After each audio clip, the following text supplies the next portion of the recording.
The Rob Carson Show is presented by Chapter, Medicare Guidance Simplified. You don't need to live with aches and pains. Visit relieffactor.com today.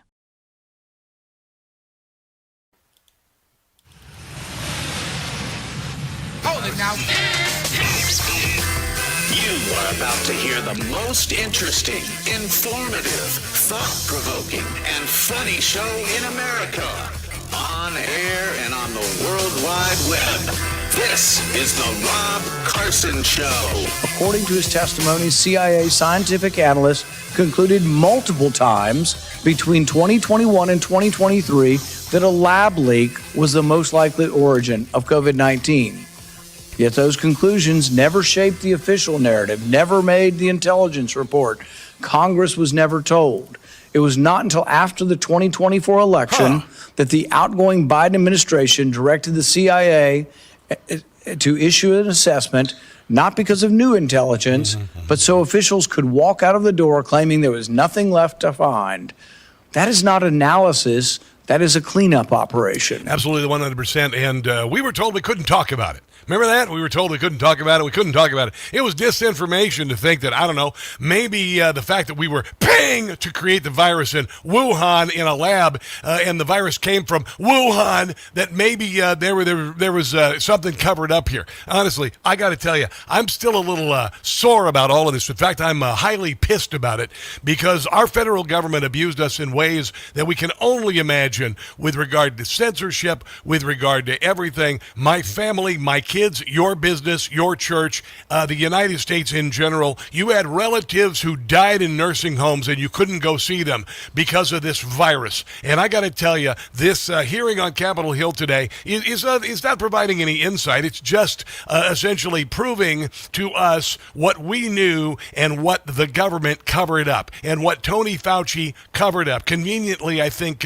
Monday night, the statute of limitations or something on charges against him went away. But I still think he can be charged with genocide and war crimes. I do, absolutely 100%. I hope that he is arrested. I hope that he is put in front of a tribunal. And I hope that he gets the ultimate punishment because they bleeped around and they found out. They messed with communist China. They created a virus in a lab in Wuhan. It was conveniently, I don't know, just released in an election year and shut down the entire American economy. Ruined for years. Ruined kids' educations. Ruined kids' academic possibilities, ruined their sports. Many kids missed state championships, regional championships, whatever, missed scholarships. Kids went to college like my son, missed 2 years of socialization, having to do remote learning, having all of his fraternal organization meetings and events shut down completely. They told us we couldn't go to church, for God's sake. They told us we had to take a vaccine that didn't work. Yeah, I could say that now. I could say the damn vaccine didn't work now. My daughter had to have 2 of them. She was forced to have 2 of them. We went into an airplane hangar that was empty, and she got 2 damn vaccines she didn't need. She was forced to take it. My son was forced to take the vaccine. My wife took the vaccine. I said, oh no, I don't think I'm going to take the vaccine. You know why? Because something really weird is happening here, and I don't feel good about taking the vaccine. And now we know a whole lot of people died from the damn vaccine. I have been waiting for 6 years to come off the top rope with a folding chair with regard to COVID. I have been told by people, you cannot talk about this, you cannot talk about that. I have been told by people who slavishly went and got all of the boosters, you cannot talk about this, you cannot talk about that. And I said, nope, there's something about there. There's something in my gut that says this is wrong, this is wrong, this is wrong, and I knew it. James Erdman is a whistleblower, and he is coming out on Tony Fauci and the CIA and all of the lies that took place during COVID. And there is no doubt that this was a lab-created virus, that our country paid for it, and there have got to be some people held accountable for what they did to us, not only as a nation, but our children, our businesses, trillions of dollars lost, and millions of lives lost. A man-made genocide unleashed on the earth. Man-made, although all genocide is man-made, but this was created in a lab, bought and paid for with our tax money. There you go. Here's James Erdman. Intelligence community leaders and senior analysts downplayed the possibility that the COVID pandemic originated as a result of a lab incident. Let's do some man-made viruses. Let's do man-made viruses. Nothing bad will happen. Oh, you know what? Hey, listen, it's been released. Let's say it was because some pangolin had sex, or maybe somebody had some bat soup in a wet market. Remember that stupid thing? Motives are difficult to define given the scope of the Diggs review. Intentional or not, the IC's actions resulted in a cover-up, wasted resources, and a failure to properly inform policymakers. Public health policy would have been very different had the American public been made aware that a virus from a lab in China was going to serve as the foundation for an emergency use authorization mRNA products. Yeah, there's the vaccine that they didn't test and vet properly, but they made everybody take it.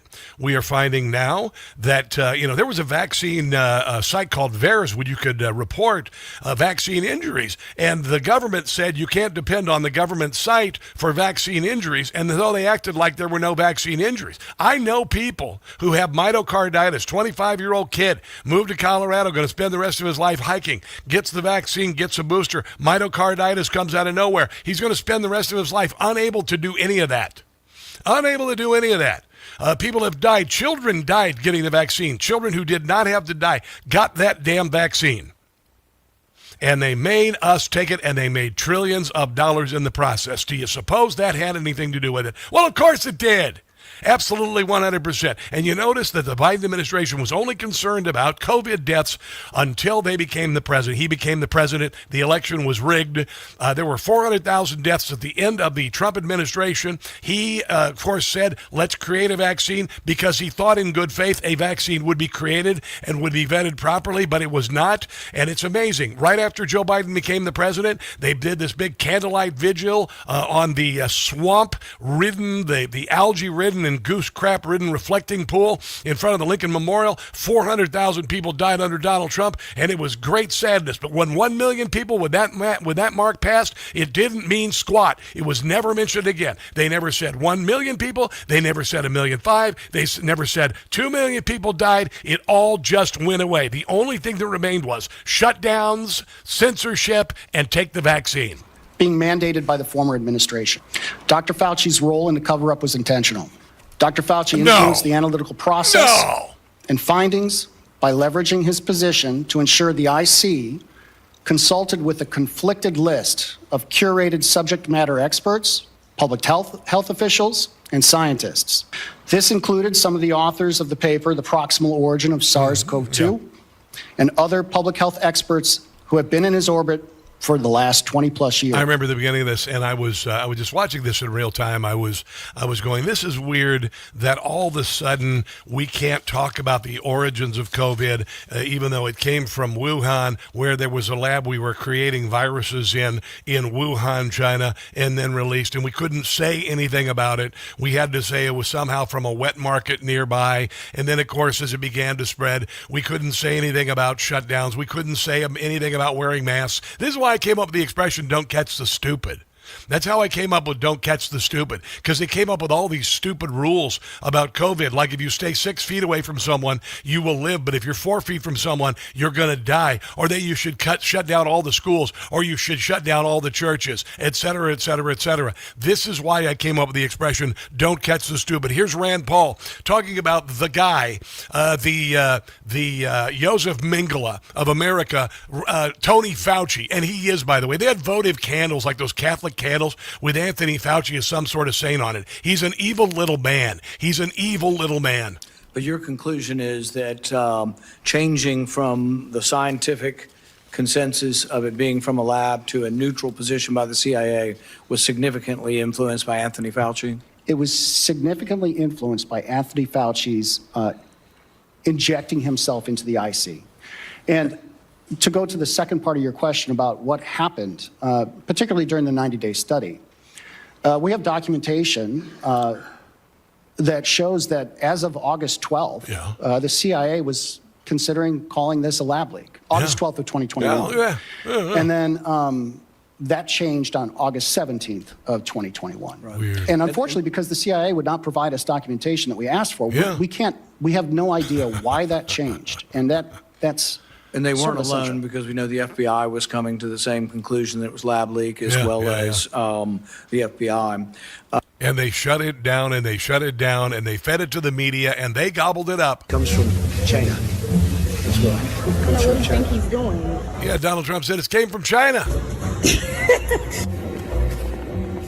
Oh, actually, that's the montage of COVID insanity. I'll get to that in one moment. Here's the montage of we don't think it's a lab leak. Lab leak is a theory with no evidence whatsoever. There is zero evidence that this virus came out of a lab in China. There's no suggestion that this was cooked up in some sort of lab. There's no evidence that that conspiracy theory that we've heard going around. Repeat a lie enough, it'll become the truth. Was leaked from a lab. Conspiracy theory that the Chinese made this virus up. You have the lab and there you go. Wow, he still has a job. Joe Scarborough still has a job. Lab. An unsubstantiated theory. It's about a government laboratory in Wuhan that was the origin of COVID. Now, I've seen this kind of, stuff peddled in the right-wing media that I still try to keep an eye on, but it's still stunning to read it. There's just no evidence that anybody had it in the lab anywhere in the world prior to the outbreak. One of Trump world's most favorite conspiracy theories. New York Times reports this, quote, senior Trump administration officials have pushed. Well, it's amazing they all have jobs. This is why the liberal leftist mainstream media is completely dead.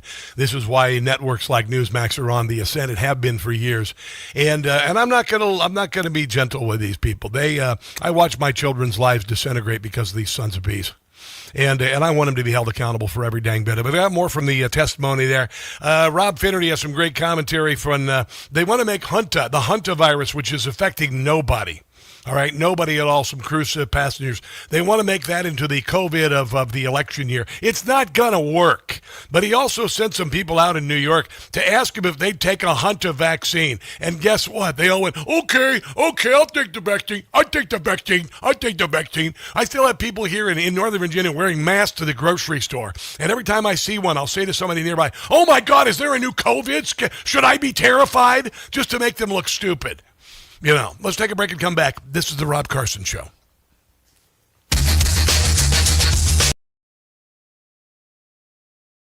Hey guys, it's Carson. You know my signature phrase, don't catch the stupid. When it comes to Medicare, that's easier said than done. Medicare is overly complex with thousands of plans, hidden gotchas in the fine print, and rules nobody really explains to you. Many people just pick something and hope for the best. That's why you need to know about Chapter. They're the only advisor that looks at every plan in the country, matches your doctors, your prescriptions, and your situation to a plan that fits your needs. When your call with Chapter is done, you know your doctors are covered. Your prescriptions are matched, and you go from, I hope I did this right, to, I know I did. That, my friends, is peace of mind. A call with Chapter is free for my audience, and there's no pressure to sign up. Call Chapter today. Here's the number, 27 Medicare. That's 27 MEDICARE. 27 Medicare for Chapter. No pressure. What's your excuse? Call 27 Medicare and don't catch the stupid yourself. Call 27 Medicare today.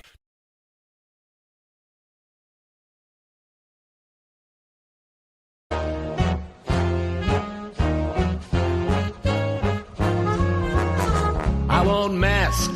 Don't ask me, I won't mask. Don't ask me, I won't mask aboard a plane. And I won't wear one in a car or a train. Mandate, not needed. Freedoms, we've ceded. And now Joe, he wants it back. A new mask mandate is his latest attack. Joe wants you to mask when you are flying. The rationale for this nobody's buying. Claiming it's essential, simply lying. Yeah, it's appalling. It's like Joe Stalin. And that's why I won't mask. Can't make me to jail.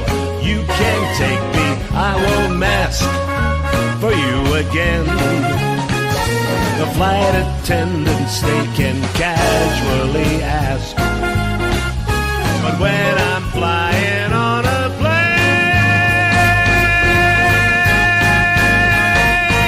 I won't mask.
The Rob Carson Show podcast is everywhere.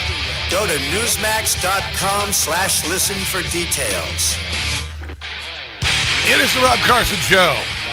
We've got some video playing here somewhere. I'm trying to kill this. There we go. Okay, I got it.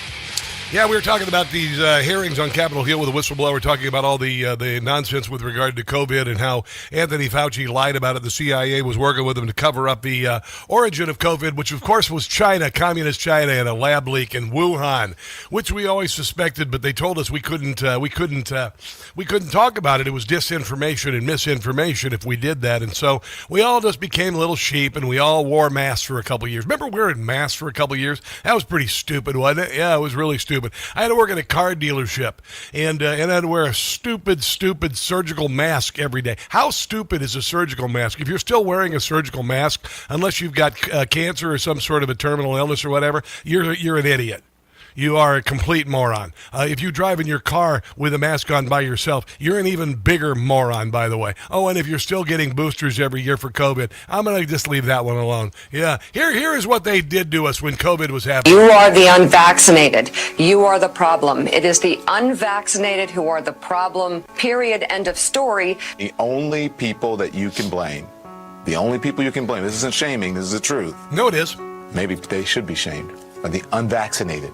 It's time to start blaming the unvaccinated folks, not the regular folks. Anyone you came into contact with will blame you, as will the rest of us who have done the right thing by getting vaccinated. Because frankly, we know that we can't trust the unvaccinated. I think it's time to get our more... You know, I never felt a bit of shame for not getting the vaccine. Yeah, and you know, when I got COVID, actually, when I went to the most vaccinated place in the world, New York City, I went to New York City, and I was unvaccinated, and I went to everybody was vaccinated, everybody's wearing stupid masks and everything, and I got COVID and came home, and I was sick. And I kind of want to be paid back for that, because I was sick as hell for a couple of weeks, lost like 15 pounds. It was really bad.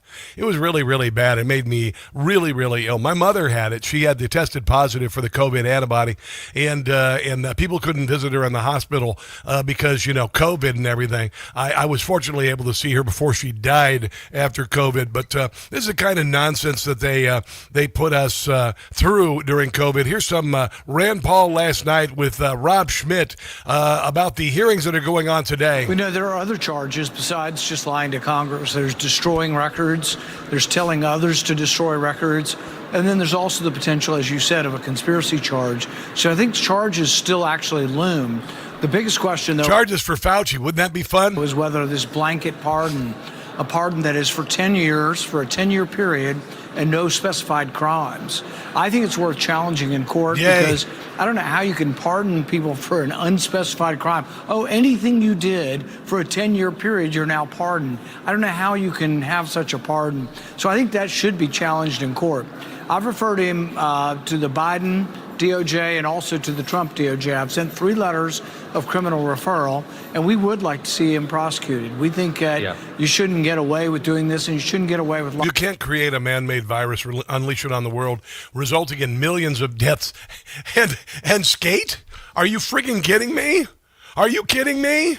We supposedly had 1.5 million people die in this country. We had trillions of dollars in business losses. We had kids lose their entire academic careers. They're still catching up. Gen Z is still behind the rest of the world, and nobody's being held accountable for this. Not only this little toad, Anthony Fauci, who should spend the rest of his putrid life in jail or worse, but the people who went along with the cover-up. You know, we passed legislation unanimously to declassify all the material. So this particular whistleblower has been investigating the origins of the virus. Did it come from a lab, as many of us believe? And there are still obstacles. Of course it did. So even though it's supposed to be declassified, he has found obstacles from people still in the CIA, people still in the intelligence swamp, are trying to keep something prevented and prevent the public. Remember when Anthony Fauci said we all have to wear masks, we can't go do anything? And he was seen at a baseball game, Washington Nationals home opener, where he threw out the damn first pitch and then sat in the stands that were empty next to his buddies and took his mask off. Remember when Gavin Newsom went out to a 50th birthday party with some friends at the French Laundry and sat with them for a couple of hours drinking $1,000 bottles of wine while you and I were told we couldn't go anywhere? Remember all the businesses that were closed? Remember all the selected businesses that were allowed to be open by the federal government? I mean, honestly, it is unbelievable that we are just... I'm not going to let this fade into history. I'm not going to let this fade into history. Here's a little montage of the absolute insanity of COVID. 2 years of it. It's not social distancing. Put your mask on. Get away from me. Put it on. For freedom. Stop it. Whoa. Now, this is that's more visual. But people, remember, you ever had anybody come up to you and tell you you're not wearing your mask properly or yell at you? This happened to me when I was at Walmart. I remember this. I walked in, this guy said I wasn't wearing my mask or properly or whatever. And so I walked back toward him, toward the back of the Walmart, and I put it on my forehead. And then I had these 2 guys in the grocery store who said that I was standing too close to them. And I literally said, I stood at 6 feet. I said, there, you're safe. And then I stepped 1 foot forward. So I said, now you're dead. And they stormed out of the thing. I had people at the car dealership tell me, I'm not going to work with this man because he's not wearing his mask properly.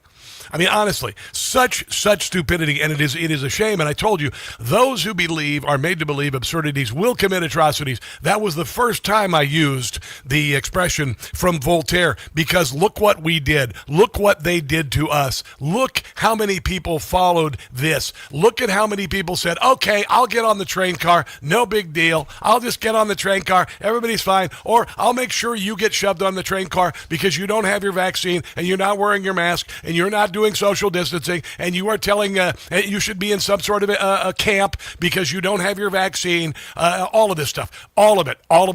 We saw history repeat itself again and again and again. They said lies enough that they became truth, and then people went along with it like sheep. They went along with it like sheep, and guess what? They're still doing it in some areas of the country.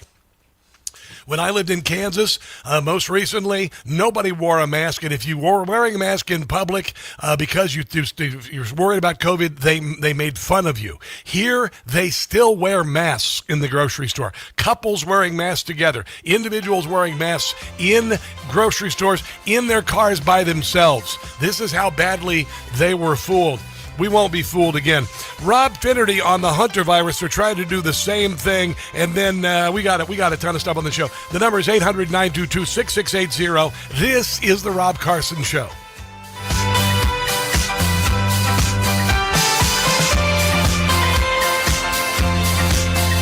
Hey guys, it's Rob Carson for Relief Factor. There's a reason why at my age I can still crush it at the gym, carry an armchair by myself, or do any home improvement project without pain during or after, and that's Relief Factor. When it comes to supplements, the 2 things that matter most, it works and you trust it. Relief Factor was created by a combat wounded Vietnam veteran. He decided to become a doctor simply to help people, to heal them. If pain is holding you back, find out why so many people, including me, make Relief Factor a part of their daily routine. Try the 3-week quick start today. Go to relieffactor.com. That's relieffactor.com, or call 800-4RELIEF. That's 800-4RELIEF for Relief Factor.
In New York City, Zoran Mandami is doing an estate tax of up to 50%. That's what he's pushing for.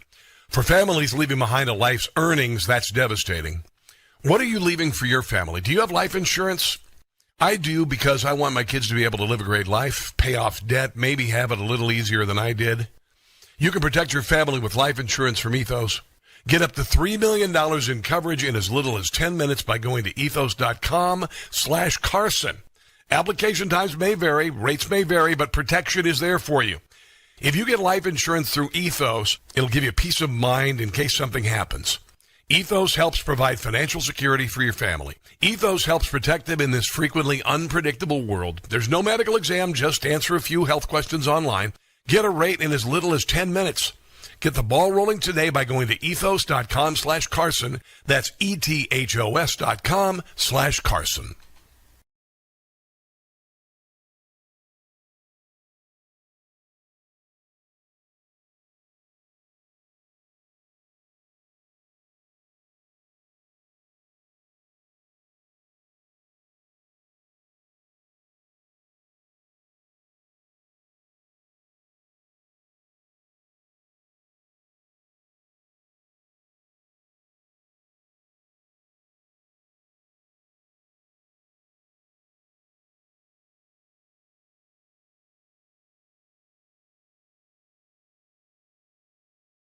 Hey guys, it's Carson for Ghost Bed. I am sleeping better than I've ever slept in my entire life. I used to think a mattress was just furniture, but I got a Ghost Bed. Ghost Bed doesn't build mattresses like furniture. They build engineered sleep systems. Their beds are serious health equipment. Beds designed for relief and recovery, not looks. Your body should be healing while you sleep, not fighting for comfort. I noticed immediately. My first night on a Ghost Bed, I slept for 10 hours. If you're waking up stiff, tossing and turning, sleeping hot, even reaching for a pain reliever before bed, hoping tonight will be different, that's not aging. That's your mattress talking. Here's another thing I love about Ghost Bed. You get 101 nights to try it at home. If you don't like the difference, just send it back risk-free. Ghost Bed is currently having their Memorial Day sale plus an extra 10% off for my audience. Go to ghostbed.com/Carson and use promo code Carson. Ghostbed.com/Carson. Promo code Carson for the sleep of a lifetime.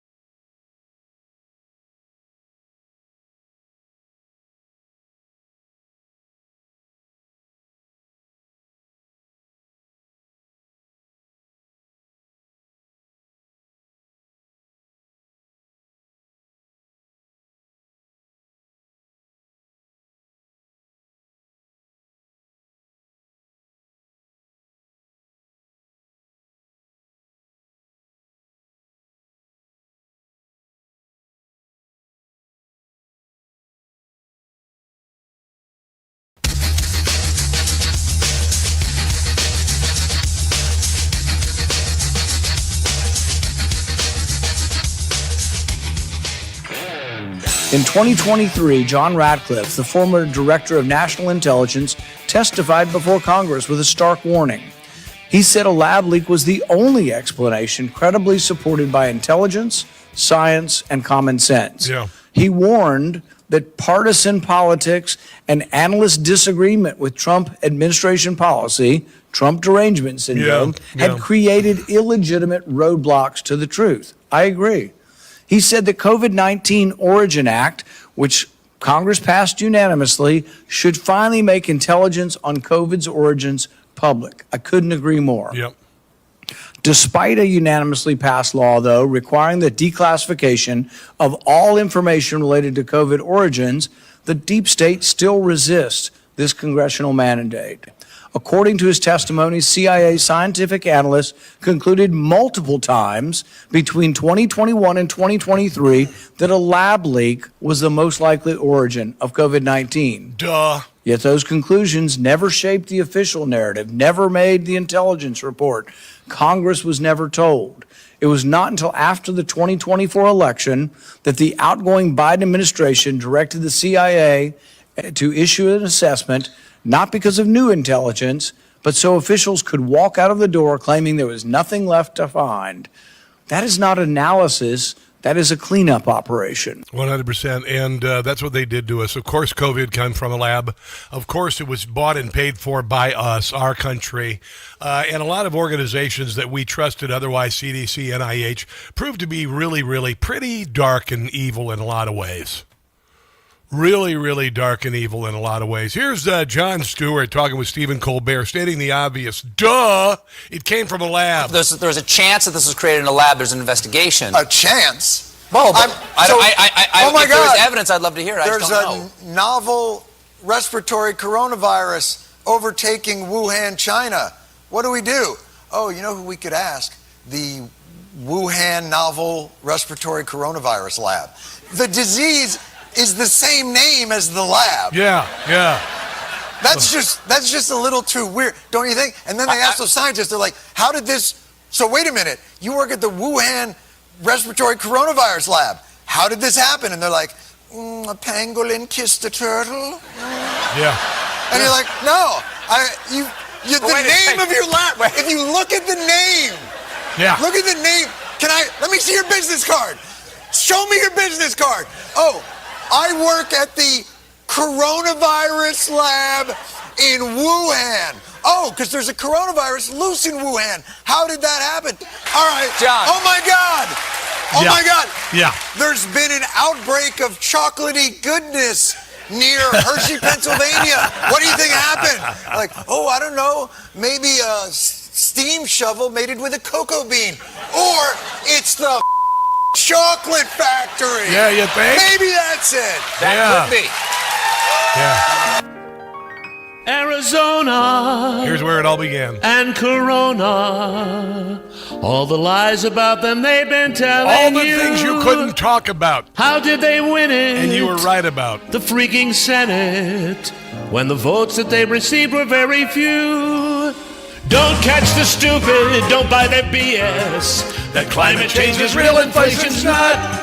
Don't catch the stupid, don't believe them, because distraction and diversion's all they got. We all know that Hurricane Ian was the result of global warming. Russian collusion led to confusion. They lied about that. January 6th is a smokescreen. Lied about that. The new Green Deal is a disguise steal. Like their mandate forcing you to take vaccine. I didn't take it. Don't catch the stupid. I said you just can't do it. No frickin' way. That in women's sports, men should compete. Oh, that was stupid. They're teaching sex ed in kindergarten.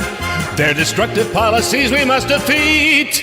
Like wear a mask, don't wear a mask. Statues have fallen. It's so appalling to ignore Hunter's laptop and his theft. Don't catch the stupid, reject their nonsense. Everything is stupid on the left. Yep, and they told us that we were disseminating disinformation, which was a word created by Joseph Stalin in 1923. This is why they're caterwauling and descending into hell, because we know the truth now, and we're going to kick their asses. I want to go to Dave in Delaware. Dave in Delaware, you work on a farm. You are a farmer. Tell me about your COVID situation. Hey, how's it going, Mr. Rob?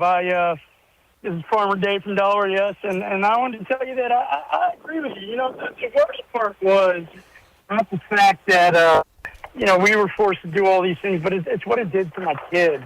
And, I come from a family that's very, very social, as you would imagine. I'd imagine you are. Yeah. I talk to the next guy behind me in line. I start a conversation with anybody, anywhere, at all times.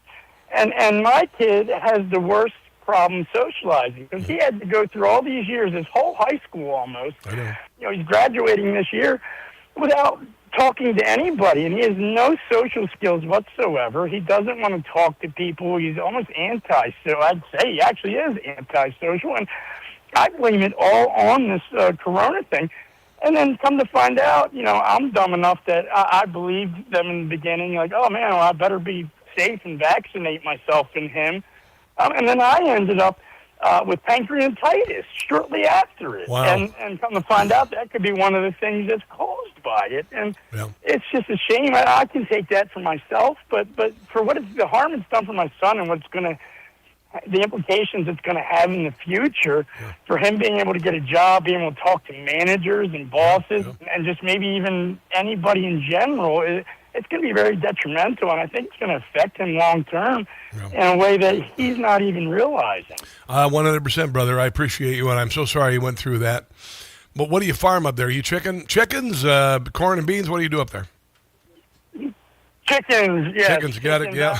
I'm not the owner, but I am the guy that does the job that Americans don't do. All right, bro. Well, I'm thinking about getting a little place up. I'm thinking about getting a little place up in Sussex County, so we'll have to get together. All right.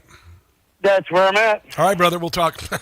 God bless you. God bless you. I remember taking my daughter to school. I remember she was a freshman in high school, and the second semester of her freshman year was canceled. They had no protocol, so she missed an entire from December through August. Nothing, just being at home. Then they did online for a semester. Then they did hybrid 1 or 2 days at school and then the rest at home. Then her junior year, they did full-time and they had to wear stupid freaking masks, basically until she graduated. What a joke. I remember dropping her off and watching these kids walk out of the school outside in the glorious sunshine, even when they're walking by themselves wearing a mask. They brainwashed an entire generation. But the great thing is it failed with a lot of Gen Zers because they came together in their loneliness. Gen Z, they don't drink like my generation did. They don't go out to bars like my generation did. And they value even the smallest of circle of friends. So you freaking failed. You failed. I'm not going to spend the entire show on this, but I got to tell you, I'm so bloody angry about this, and I'm never going to let this go. And Anthony Fauci needs to be treated as a genocidal maniac. He needs to be treated as Joseph Mengele for what he did. And the people who worked at these agencies that bought and paid for this virus and released it on the world need to be held accountable. The people in the CIA and the FBI who covered up this information to keep it from us need to be held accountable, need to pay with their freedom, need to pay with their fortunes. That's it. That's all. That's that. On the other side, I do have something funny. Rob Finnerty, Jake Tapper wasn't concerned so much about COVID during the Biden administration, but all of a sudden, a couple people have died that were on a cruise ship, and suddenly it's like COVID all over again in an election year while Donald Trump is the president. It's coming up on the other side of the break. Let's take that break and come back. This is the Rob Carson Show.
Pfizer. CBS Health Watch sponsored by Pfizer. Anderson Cooper 360. Brought to you by Pfizer. ABC News Nightline. Brought to you by Pfizer. Making a difference. Brought to you by Pfizer. CNN Tonight. Brought to you by Pfizer. Early Start. Brought to you by Pfizer. You know why they ran all those ads for Pfizer? Because Pfizer wanted to keep the news agencies from talking about vaccine injuries. Same goes with Johnson & Johnson. They bought him out, and then news director said, you can't say anything about sponsors. You can't do a story about a sponsor. In case you wanted to know. That's generally why the big pharma advertisers on all the networks, it's not because they want you literally to go to your doctor and say, hey, doctor, I'd really like to take, Astro Cream 2000 for my hemorrhoids. No. Because your doctor's going to go, really? Did you see that on TV? No. I'm going to go ahead and do what I want to do, right? And so they do it so you won't do stories about the drug companies. That's why they do it. Ridiculous, honestly. And we, couldn't say anything about the vaccine, couldn't say anything about vaccine injuries. Now it's coming out. They're still relenting. I still got people telling me, you shouldn't talk about that. I mean, shut up. I don't even care. I have no time for your nonsense, your absolute nonsense. I went through enough of your censorship and nonsense. I'm not going to take it anymore.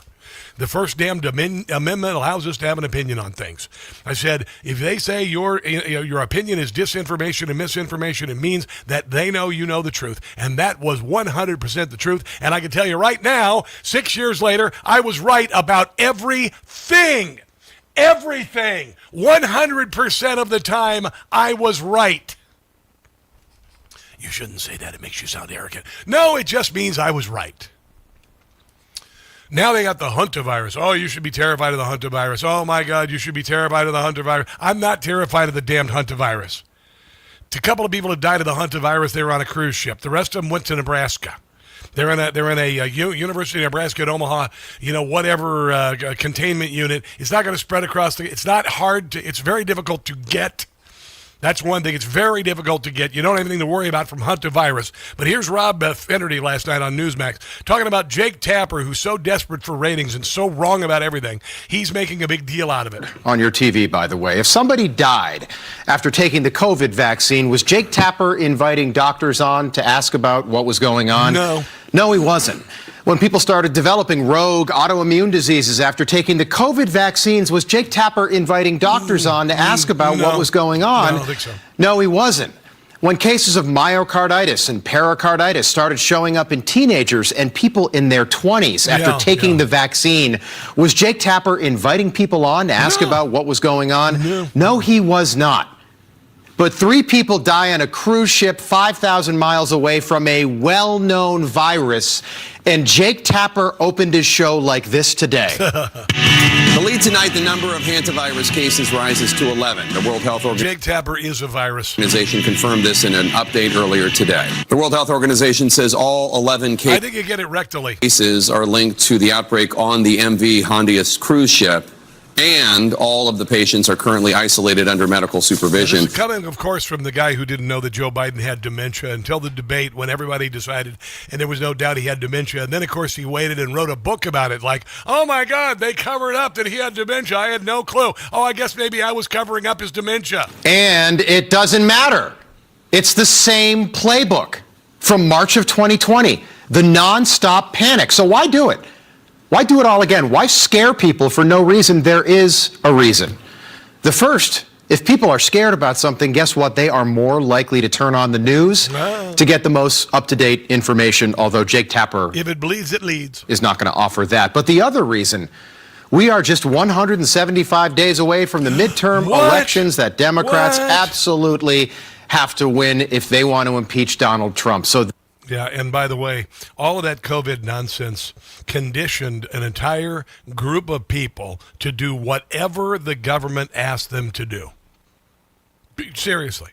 It conditioned them to do whatever the government asked them to do. If it means shaming people for not taking the vaccine, then do it. If it means stay home from church and not worship God with others in a congregation, then fine. If it means closing down your business, then absolutely fine. If it means protesting businesses that are open, then absolutely fine. If it means threatening people in public who aren't wearing their mask properly, absolutely fine. And it continues today. What do you think about the handling of the hantavirus by the U.S.? I think fine. Here's Donald Trump being asked about the handling of the hantavirus. He said it's fine because only a couple people have it. Withdrawing from the WHO, given that... No, I'm glad. So we were paying the World Health Talking about being withdrawing from the WHO, which was a scam. Organization, $500 million a year. Look, it's a lot of money, but in the overall scope, it's not that much, but it's a lot of money. something we found out today, we went out and asked people on the streets what they thought about this virus and if they would take a hantavirus vaccine. Listen. Are you at all concerned about the hantavirus? I think we all should be concerned, yeah. A little. Not at all. Be. Yeah. I am. Yes. I mean, I don't want another... I don't want another pandemic. Yes, of course. Wow. Absolutely. Feels like it's going to be another repeat of COVID. If there was a vaccine, would you take one? If that's, yeah, I think so. I feel like I'm literally taking crazy pills right now. Have these people lost their minds? You would take a hantavirus vaccine if it was properly researched? What, like the COVID vaccines that were so properly researched? I mean, don't you, guys, it was 6 years ago. Wake up, snap out of it. Remember, it wasn't 50 years ago. It was 6 years ago. Yeah, I think that if you believe that the hantavirus is going to kill you, you should just jump off a bridge today. There you go.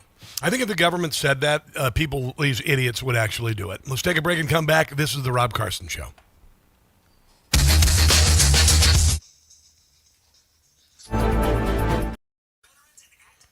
So stupid.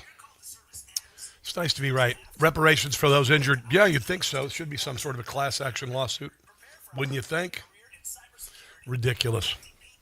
Ridiculous. Let me look up something real quick. I've got all these montages. Vaccine injuries. Yeah, it's, I think there should be trillions of dollars. Trillions of dollars in damages against drug companies, against the United States government.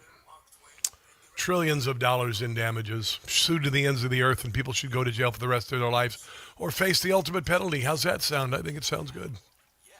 Utterly ridiculous. And shameful. Okay, who's watching? Habaloon, what's going on? Stephen Hand. I was fortunate because I worked at home, so I didn't have to take the vaccine. And I said I wasn't going to take the vaccine. But I had to take my daughter and get it. And I was like, don't do it. And there was nothing I could do about it. And I had to endure it, even though I knew that I was right. I knew that I was right. There's nothing worse than being forced to do something against your will, whether that be forcing your kid to get a vaccine or being forced to not be able to speak. to being forced to not have an opinion. That's what really got me about all of this. It made it feel like I wasn't living in America anymore. I wasn't living in America. I was living in the Soviet Union. And what they did to us is unforgivable. What they did to our freedom of expression, what they did to our kids, what they did to our businesses is unforgivable. Unforgivable. It can never be repeated. Can never be repeated. Here we go. Radio 680 WCBM Time for me to talk. And 99.9 FM in Harford County. 320. Yep.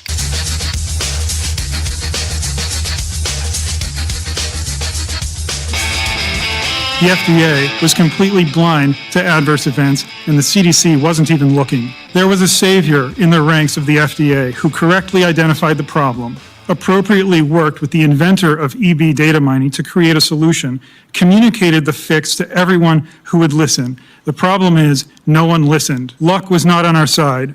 The CDC failed to look. The FDA failed to fix a broken system that the CDC touted as the gold standard. The HHS failed to protect us, especially after our freedom of choice was assaulted by the president threatening us all with "our patience is wearing thin." FOIA evasion was well practiced and discovered, obviously, not through a FOIA. Simply put, during the largest pharmaceutical rollout in human history, pharmacovigilance did not exist. That is the betrayal of our time, so vast that we cannot even count its casualties. I just wonder how the parents whose children died after the vaccine feel, because there were many of them. You couldn't talk about it. Oh, so evil. Oh, my God, so evil. Tony Fauci, I want you to go to jail for life or face the ultimate penalty. I mean, honestly. We cannot forget this. We can never let it happen again. Ever again. Constraints on commodities cause prices to surge. They do. Strait of Hormuz shut down for a while, or at least threatened to be shut down, whatever. The price of oil went up, of course. Gold is a limited commodity. When it's gone, it's gone. Governments can't print more. They're constantly having to find new veins of gold and all of this. And it's a slow process, and that's what makes it so valuable. Gold's hovering at about $4,600, $4,700 a year, or an ounce, I should say. If you've been thinking about gold for years, still haven't moved your savings into some physical gold, Birch Gold wants to give you a $10,000 first-time buyer rebate on qualifying purchases. So up to $10,000 in rebate for qualifying first-time gold buyers. It's just your first time. They'll be gentle. I don't think they'll buy you dinner or anything, but they will be gentle. And then, they'll follow up afterwards. They'll call back. They will. It'll be fantastic. For details and free information on a kit to diversifying gold, text my name, Rob, to the number 989898. Birch Gold can help you convert an existing IRA or 401k into a tax-sheltered IRA in physical gold. You will not regret it. You will not regret it. Text Rob to 989898. See if you qualify for first-time gold buyer rebate up to $10,000. Yesterday, Kash Patel, they tried to go after Kash Patel on Capitol Hill for, of all things, being questioned by politicians about drinking. And he made them look like complete and utter morons. We've got that on the show. Also, two high-level White House insiders caught basically subverting the will of Donald Trump, working against the President of the United States. One of them has already been relieved of duty. The other one is in all sorts of hot water. And of course, Comey and Brennan also in hot water for doing the same thing. All of that is coming up in hour number 2 of the Rob Carson Show. Don't go anywhere.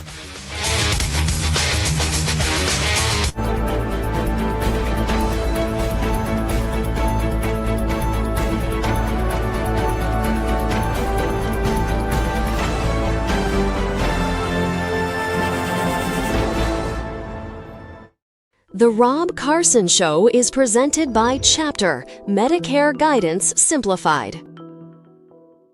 You don't need to live with aches and pains. Visit ReliefFactor.com today. War.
much to cover.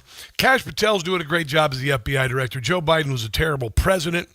He had his FBI director more concerned about going after his political enemies than Donald Trump than actually crime. And crime, of course, went through the ceiling after the summer of 2020, which was, of course, made and built by the Democrat Party, Black Lives Matter, etc., to affect an election, and they never looked back. And life has been a living hell for American inner cities for decades, but they put the pedal to the metal during the summer of 2020. And now we have an FBI director who's doing a great job. Bondi did a pretty good job, but, she had to go.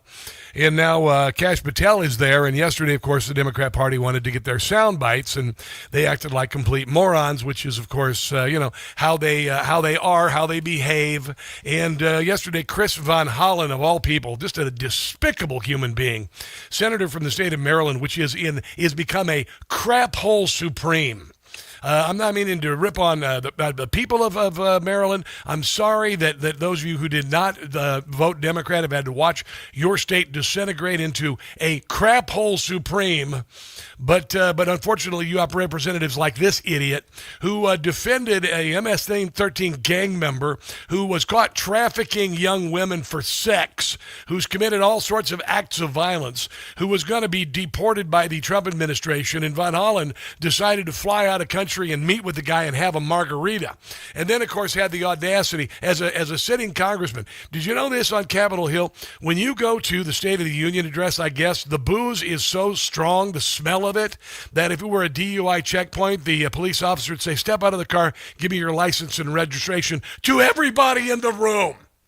Okay, there is more booze consumed on Capitol Hill on a weekend than in Mardi Gras for 5 years. It is a booze-ridden place. Booze is used to ply politicians, for God's sake. And this guy had the audacity to go after, with unsubstantiated reports, while he's doing an amazing job as FBI director, with salacious bullcrap about him supposedly drinking. And it didn't end well, very, very well for Von Hollen. Hold on, let me grab it. For Von Hollen, let's try it again. The ultimate example of hypocrisy. Mr. Chairman, I will not be tarnished by baseless allegations let me and ask fraudulent statements from the media. And so there have been no occasions when your security detail had difficulty waking or locating you. Is that right? Nope, it's a total farce. Joe Biden, for 4 years, slept through the entire damned day and put a lid on his day at noon, sometimes earlier. I don't even know where you get this stuff, but it doesn't make it credible because you say so. I'm not saying it, Director Patel. It's been written and documented. Where exactly? Where exactly there, sir? Literally saying it. No, I'm saying that these are reports, Director Patel. No, these are reports. These are reports that you had sex with Bigfoot. They're just reports. Unlike your baseless reports, the only person that was slinging margaritas in El Salvador on the taxpayer dollar with a convicted gangbanging rapist was you. The only person that ran up a $7,000 because there were videos of that bar tab in Washington D.C. at the lobby bar was you. This so the only individual in this room that has been drinking on true. Taxpayer dime during the day. This is all you got, Senator. My God. You. Director Patel, come on. These are serious allegations that were made against you. No, they're not. They're not serious allegations. They're allegations are false. Filed. You drinking margaritas with a gangbanger actually, proven on it video. just goes to show you running a $7,000 bar tab at the lobby bar has been filed by your own office. This goes to show drink during the day. That's you. The fact that you mentioned that indicates you don't know what you are talking about. Well, what have you just said that indicates you don't know what you're talking about? I don't know, citing salacious, unsubstantiated reports that Kash Patel has been drinking? Now, here, Director The only thing I know is you're the one drinking margaritas with felons. Actually, that's a false statement, and I'm asking you about your statements. I've answered that. And I'm asking you about a particular... You just look like a moron, because you are a moron. Chris Van Hollen, you're a frickin' moron. How about that?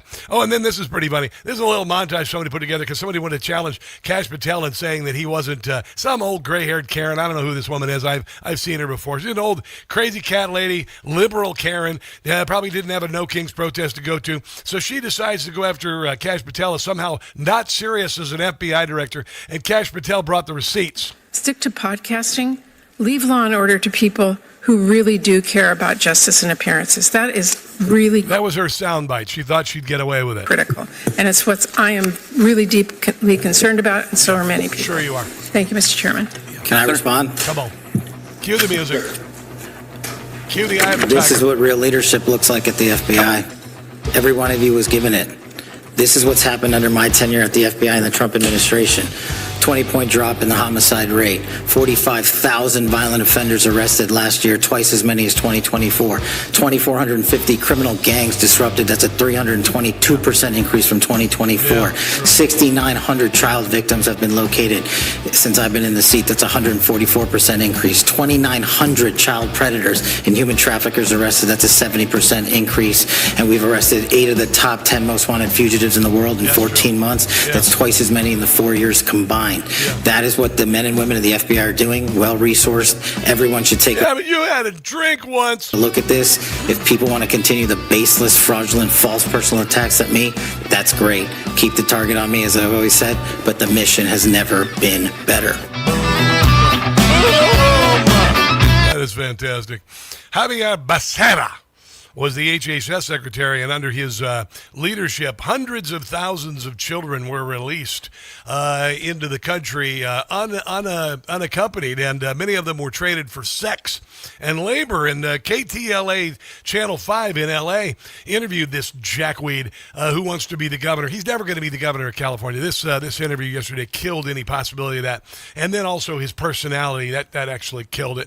And neither will Mrs. Potato Head Katie Porter. She will never be, ever be the governor of the state of California because she's such an unlikable tool.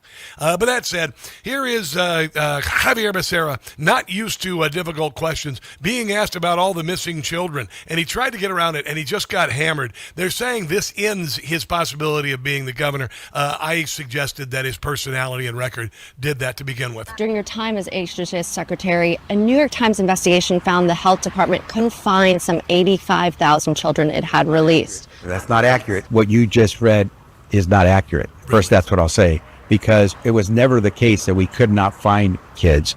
You're essentially, I don't know if you got those talking points from Donald Trump. It's from a New York Times article. That's not what the New York Times article said. The New York Times said that individuals, the children and their sponsors, did not respond to calls. They didn't say we couldn't find kids. Working overnight in slaughterhouses, replacing roofs, operating machineries in factories, children as young as 14 years old. That part occurred after these children had left the care of Department of Health and Human Services. You let these children go into those individual sponsors in their responsibility. Some of these kids, probably because they needed to earn some money, started working in places that were very exploitive. Yeah, there you go. Yeah. I mean, wow. Stitch those soccer balls, you little toddlers. You've got your quota to meet today before you're beaten and given your water and cabbage.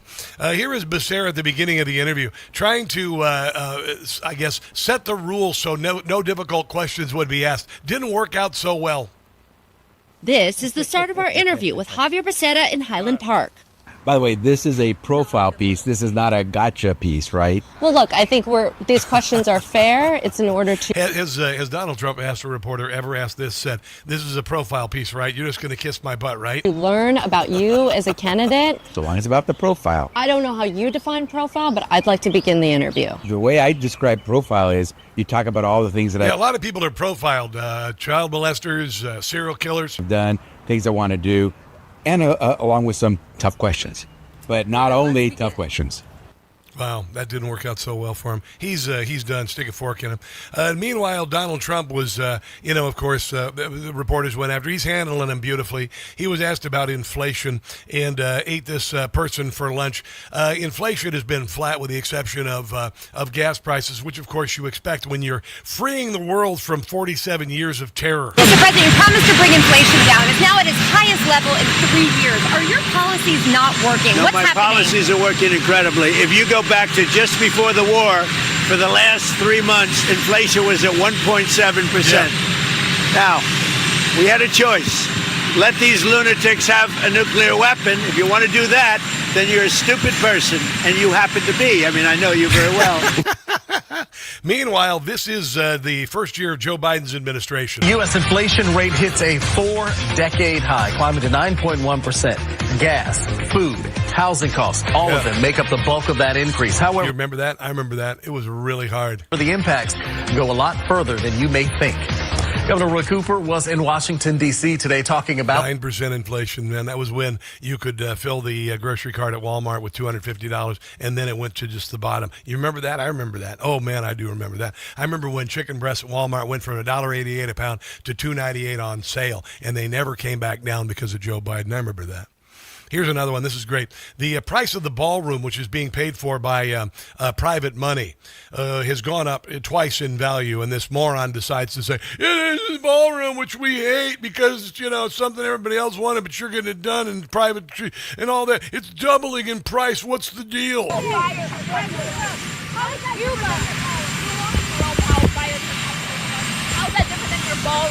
So what happened is we have a ballroom that's under budget. It's going up right here. I've doubled the size of it because we obviously need that. Yeah, the price went up because they doubled the size of it.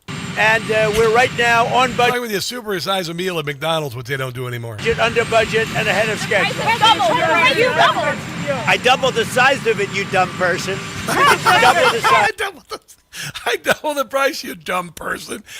That is fantastic. Oh, and then USA Today. I was seeing on Facebook, USA Today has to admit that Donald Trump with the reflecting pool is doing a brilliant job. $1.5 million, and it's going to look absolutely amazing, and they're getting it done in a couple of weeks. Barack Obama in 2012 spent months and $35 million, and as soon as they opened, it was filled with algae. And then they wanted $300 million and 3.5 years to do it, and Donald Trump said, nah, we'll do it in a month for $1.5 million. I love it. Let's take a break and come back. This is the Rob Carson Show.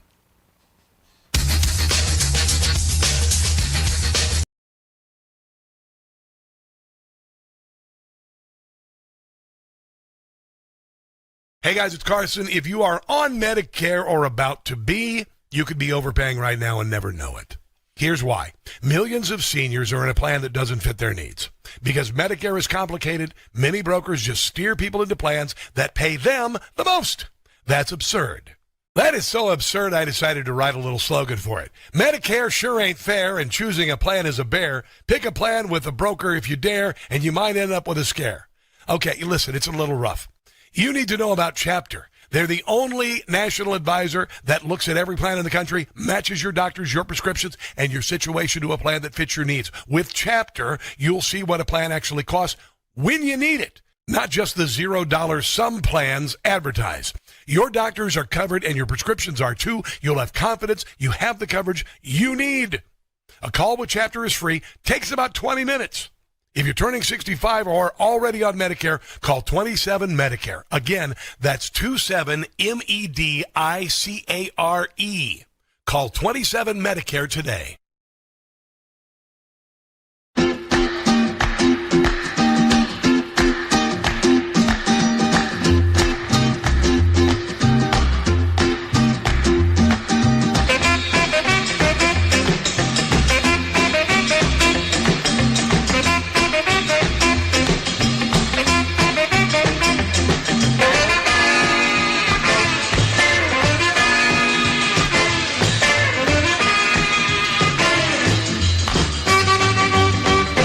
Deported.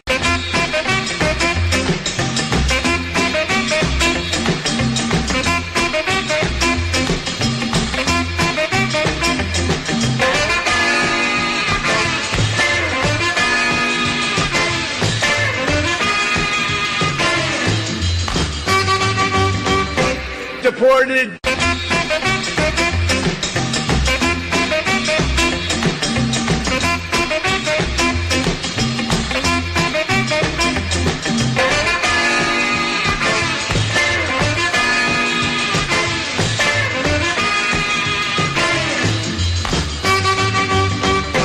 Deported.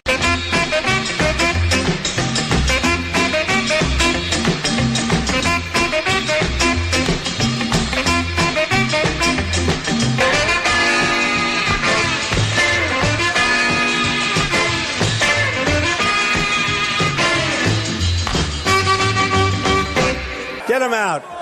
Ready? Are you ready? Get them out of here. Get them out of here.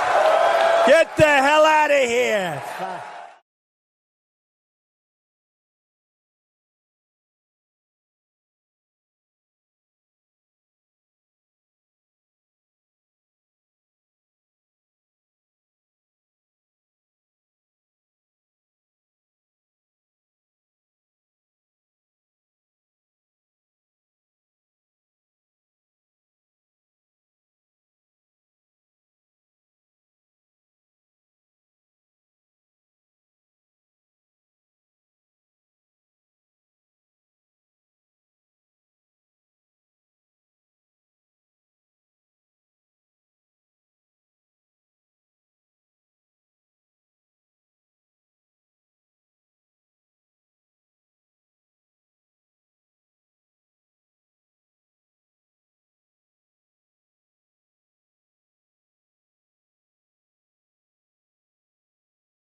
Rob?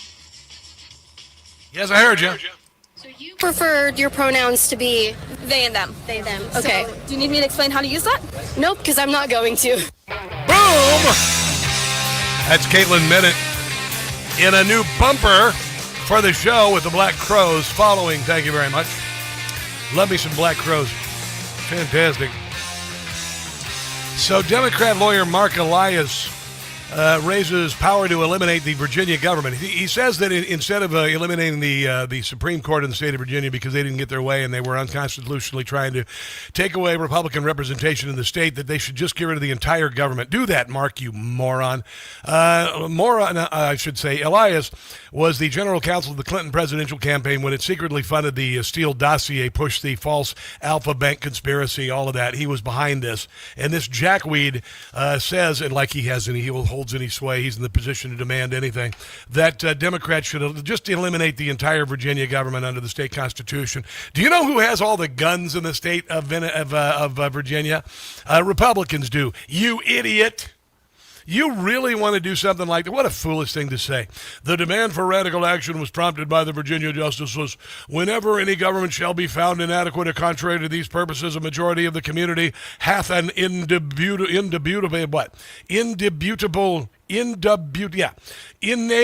and indefeasible right to reform after or abolish it in such a manner as to be judged most conducive to the public weal. I don't know where the hell he got that. He got from the Virginia Constitution. Well, I got to tell you this. Here's what the Declaration of Independence says. That whenever any form of government becomes destructive to these ends, it is the right of the people to alter or abolish it and to institute new government. This doesn't relate to this. This was the Democrat Party of the state of Virginia taking away representation from half of the state. So that wasn't an abuse or usurpation unless you consider it against the Republicans of the state. Laying its foundation on such principles and organizing its powers in such form as to them shall seem most likely to affect the safety and happiness. But when a long train of abuse and usurpations, pursuing invariably the same object, evinces a design to reduce them under absolute despotism, it is their right and their duty to overthrow such government. That you could say that with regard to our federal government when they overtook everyone with regard to COVID, all the abuses and usurpations of COVID, all of the abuses and usurpations of Trump and his followers and his voters by not only the FBI, but also the censorship, industrial complex, etc. I can go on and on about this. I'm well-versed. I'm really well-versed in it. Really, really well-versed in that. Tennessee Democrats have been removed from House committee following the special session disruptions. They threw a little temper tantrum last week. Remember that? They threw a little temper tantrum. They brought their bullhorns and everything. And apparently they were interlocking arms in the House, in the White House, blocking aisles, encouraging destructions with protesters, paid protesters in attendance, using prohibited props and noisemaker, flagrant disregard for House rules, etc. Well, a bunch of them have been removed from their committee positions positions. In other words, they got spanked. We begin tonight with breaking news from the state legislature downtown. House Speaker Cameron Sexton is removing all Democrats from standing and subcommittees because of what he calls disruptive behavior during last week's special session on redistricting. Like that includes interlocking arms in protest in the House well, blocking House aisles, instigating disruptions in coordination with paid protesters, and demonstrating a lack of respect for... Yeah, so you lose your committee positions, you losers. Grow up. Come up with a platform. I don't know, give the people something they want. Republican-led South Carolina State Senate rejected a measure Tuesday to take up a redraw of the state's congressional map. So they're denying the court order by the Supreme Court to get rid of racially gerrymandered districts. This would have gotten rid of Democrat Representative James Clyburn, who's a moron, before the midterm elections. But apparently the South Carolina Republicans decided to do what the Indiana Republicans did with gerrymandering the state of Indiana. And it didn't end up so good for them. The Republicans in the rhinos in the state senate in the state of Indiana probably won't end very well for these idiots, but they've decided to go against the SCOTUS ruling and the President of the United States. Here is Jim Gossett singing about them. 5 rhinos in South Carolina. Not a good move, gentlemen and ladies or whatever. New map, they opposed it. The GOP proposed it. Democrats bulldozed it with help from those 5. Their election chances took a dive. Yeah, you are in the target list now. They didn't learn a thing from Indiana. Nope, not really. Where rhinos were defeated, by MAGA were unseated, showed that they weren't needed. Primaries were not kind. These 5 have clearly lost their minds. Hey, rhinos in South Carolina, we will not forget it. You will soon regret it. Payback, you will get it. Come election time, the damage you've done should be a crime. Well, it doesn't make that much difference because Republicans are gaining a lot of seats because they got rid of illegal racial gerrymandering, which only kept people of color in poverty, with poor schools, dependents, with a good plans of a Planned Parenthood being located in that area, just to keep down the black population like Margaret Sanger dreamed when she came up with Planned Parenthood. She was a white supremacist and frequently spoke at KKK gatherings. But that said, other than that, the Democrats are on the side of people of color. 1,000%. Carl Higbee did a brilliant job talking about when all the racism started in this country. And it started with a guy named Barack Obama, initials B.O. Something smells around here. I'll share that very shortly. Brigadier General Blaine Holt to talk about Trump's China visit and Iran on the other side of this break. This is the Rob Carson Show.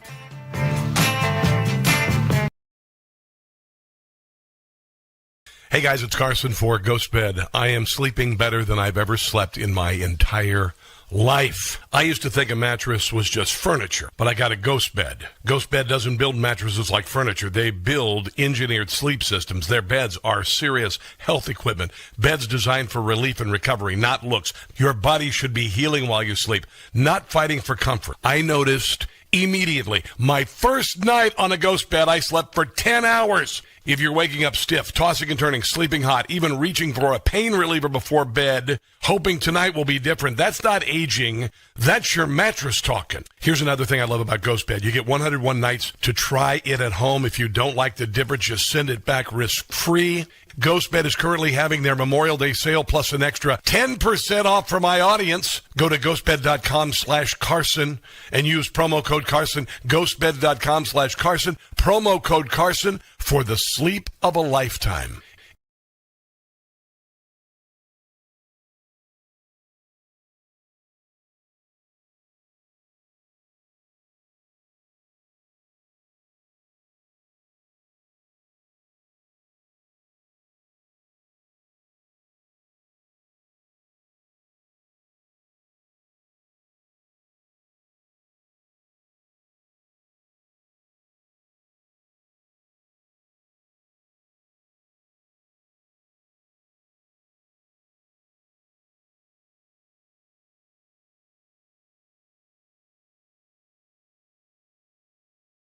In New York City, Zoran Mandami is doing an estate tax of up to 50%. That's what he's pushing for.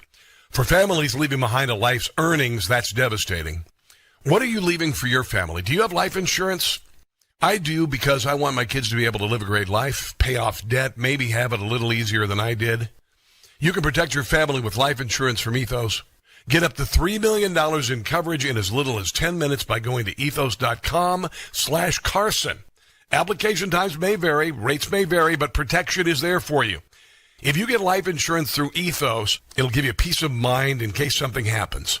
Ethos helps provide financial security for your family. Ethos helps protect them in this frequently unpredictable world. There's no medical exam, just answer a few health questions online. Get a rate in as little as 10 minutes. Get the ball rolling today by going to ethos.com/Carson. That's ethos.com/Carson.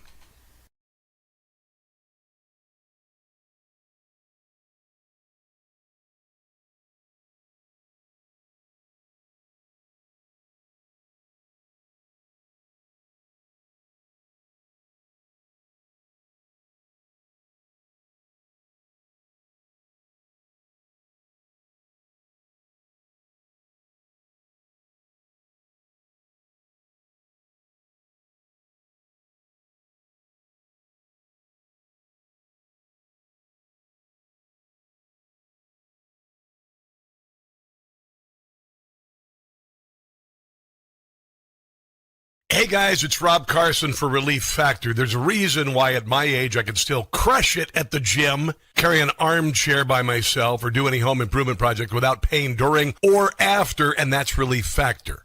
When it comes to supplements, the two things that matter most, it works and you trust it. Relief Factor was created by a combat-wounded Vietnam veteran. He decided to become a doctor simply to help people, to heal them. If pain is holding you back, find out why so many people, including me, make Relief Factor a part of their daily routine. Try the 3-week quick start today. Go to ReliefFactor.com. That's ReliefFactor.com. Or call 800-4RELIEF. That's 800-4RELIEF for Relief Factor.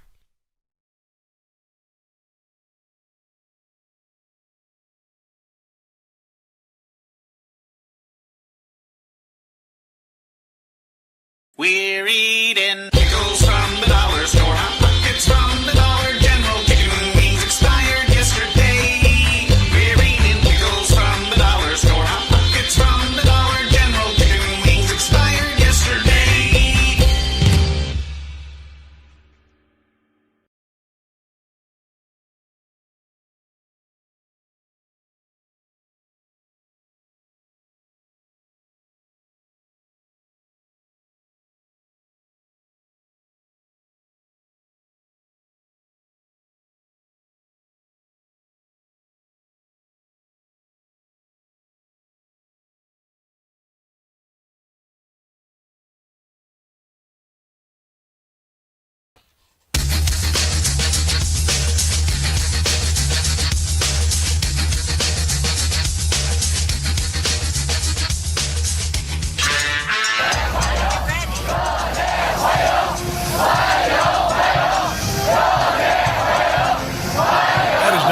Stepping off Air Force One in China, surrounded by hundreds of young people waving American and Chinese flags.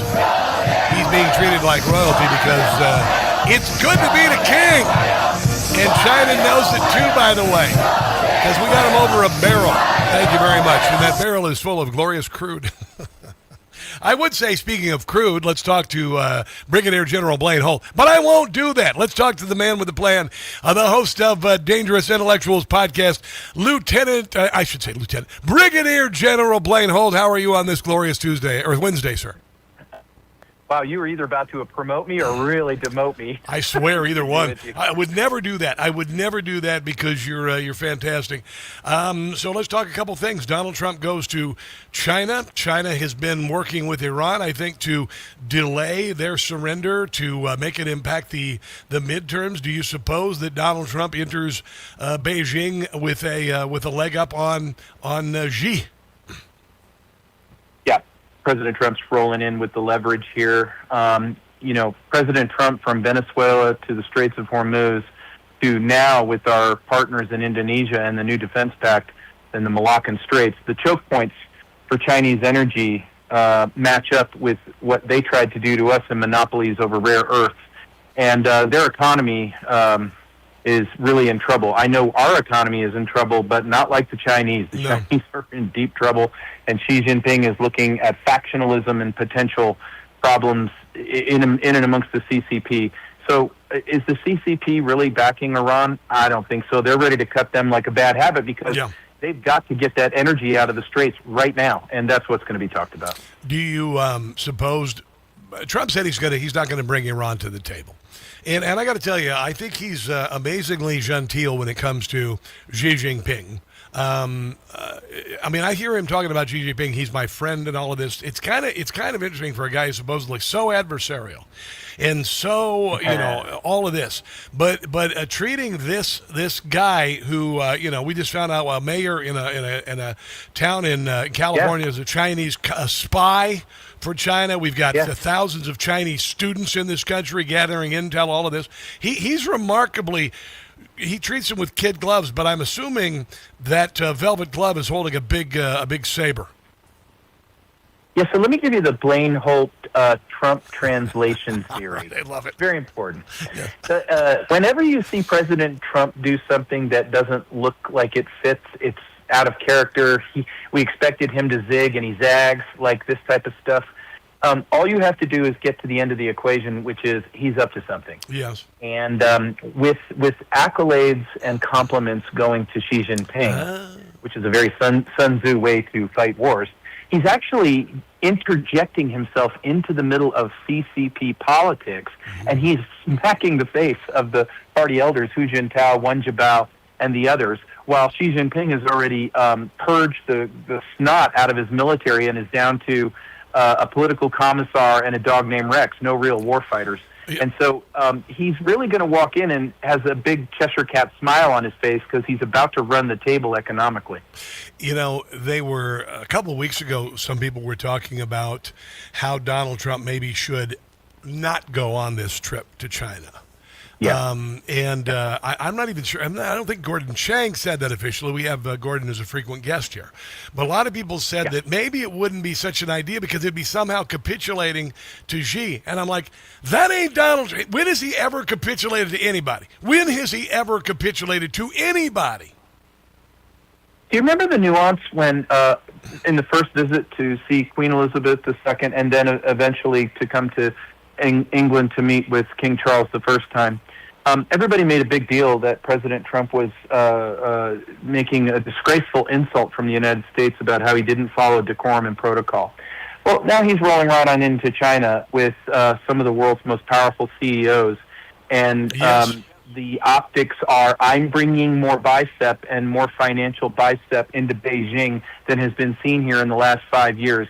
I'll be the one in charge. It's the same thing as him going to Glasgow, Scotland on his own golf course, summoning Keir Starmer and Ursula von der Leyen saying, why don't you come to my castle and I'll hold court?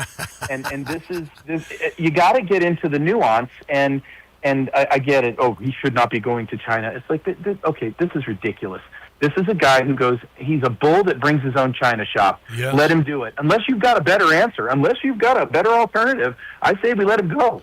It is interesting you bring up the fact that he's bringing billionaires, including Elon Musk, with him.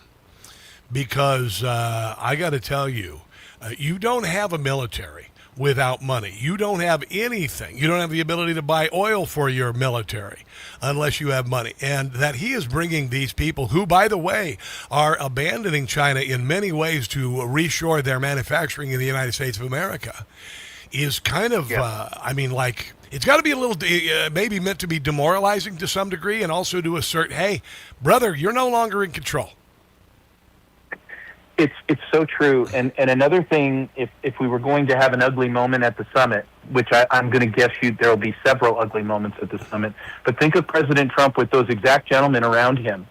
And President Trump now armed with the ability to say, every one of these business leaders at this table has had a knife by the CCP put right into their backs. Yeah. And all they've done is come with an open hand to try to create opportunity on both sides. And yet everybody at this table has been stolen from, whether it's IP, money, business deals, whatever. And then it's not coincidental that they rolled up one of tens of thousands of Chinese spies just last week in California, this little two-bit mayor.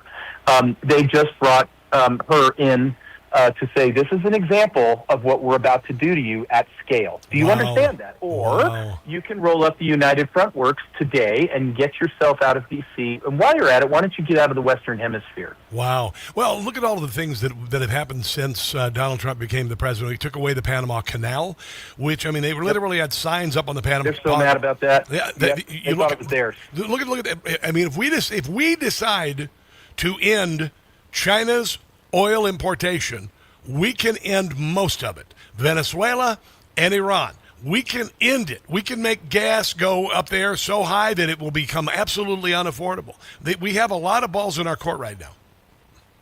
We absolutely do, but one of those things that you have to mind the store on tactically here at home is the president does have some flanks around him that need some attention. One of those is we're exporting too much oil. Yes. We need it for ourselves right now. Yes. We're looking down the barrel of an oil and gas shortage that leads to food shortages, and we've got to take that seriously. You would think. Let's take a break and come back. I want your thoughts on how Iran is going, what is coming next. I have a funny feeling that the president is about to unleash hell and maybe go after some bridges and power plants. We're going to cover that on the other side of the break with the great Brigadier General Blaine Holt, DangerousIntellectuals.com. DangerousIntellectuals.com, a fantastic podcast. You've got to make it a part of your podcast enjoyment platform. Let's take a break and come back. This is The Rob Carson Show.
99.9 FM in Harford County.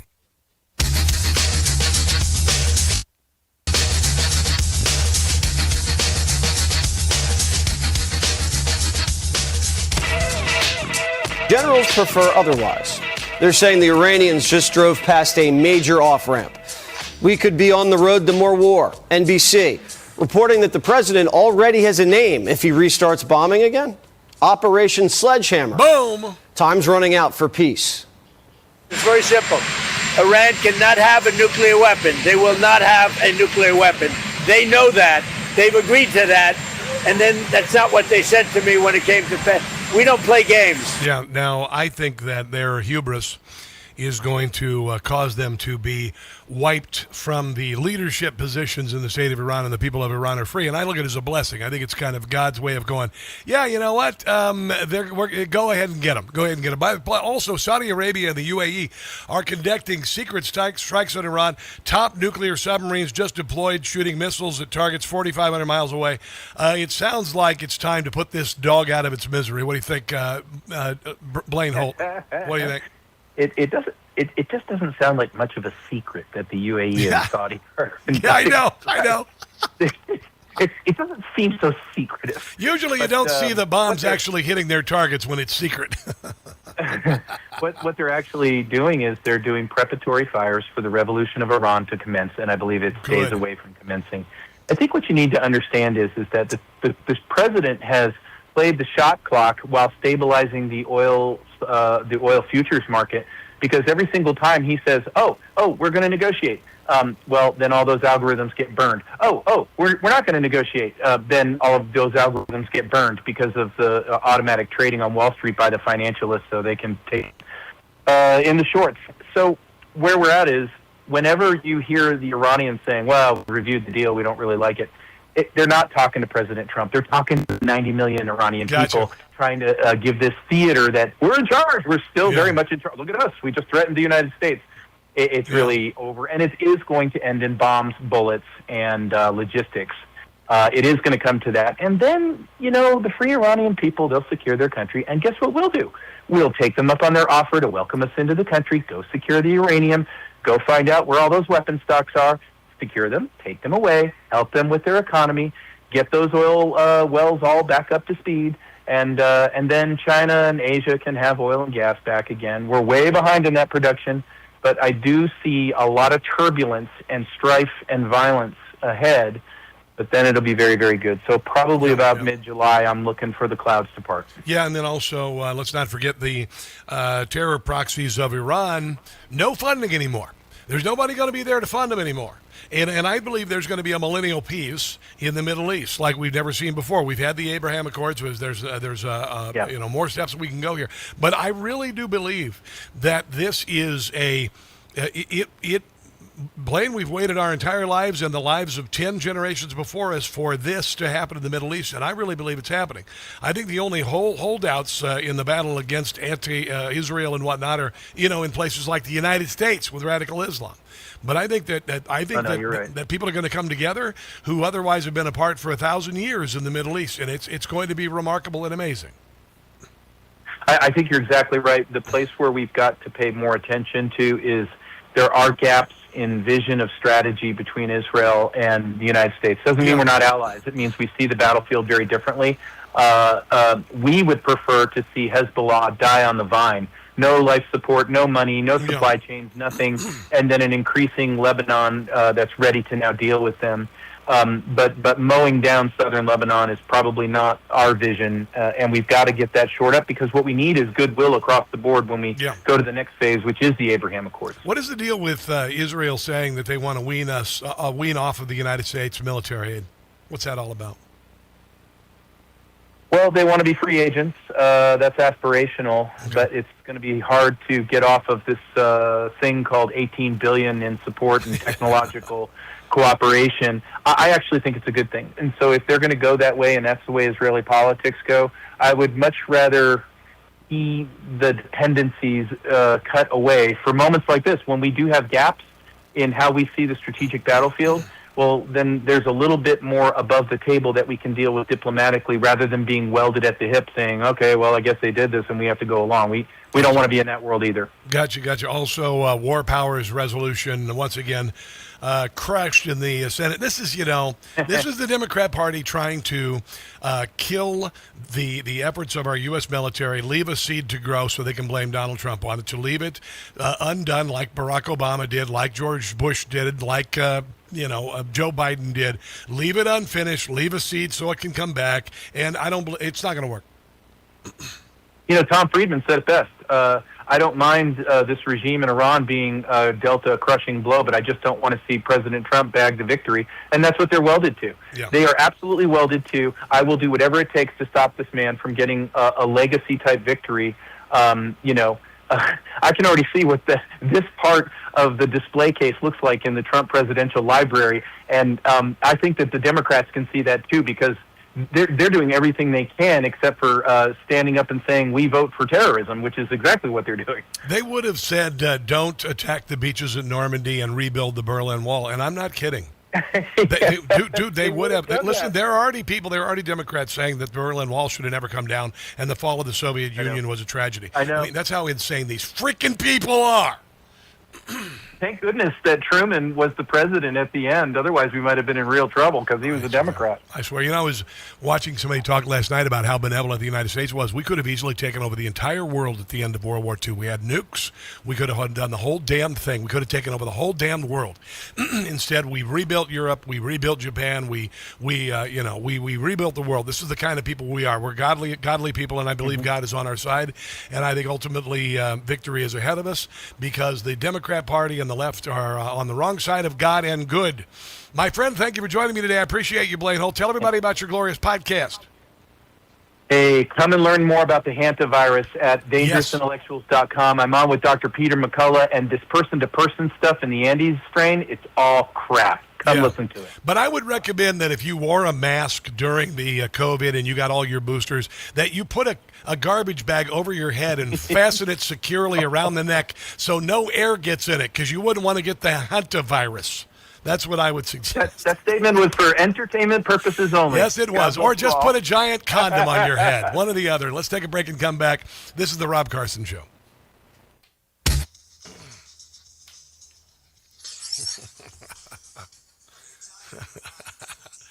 Yeah, you people are stupid. All right, here we go. Hi, kids.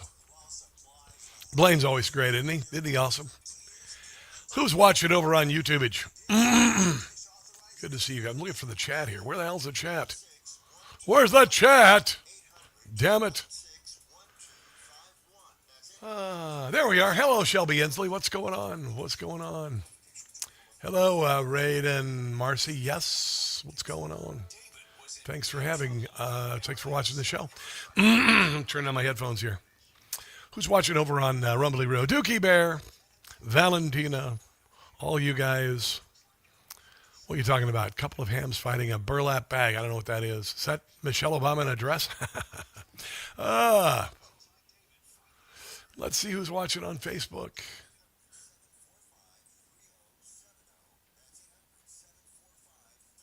Yeah, I'm going to go ahead and get you quoting the Quran off my chat over there. Sorry. Go away, trolls. Go away, trolls. Good time for your nonsense. Bye-bye. Get off. Hello, Gail King. What's going on? Hello, Pranay. Maryland peppercorn. I love peppercorns. I use them on my salad, and I put them in the bottom of my pickles when I'm pickling. Oh, those are peppercorns. Never mind. Anyway. All right, I think I covered everybody here. It's time for me to talk. What am I going to talk about here? I got something I'm going to talk about here. What of it? Oh, yes. It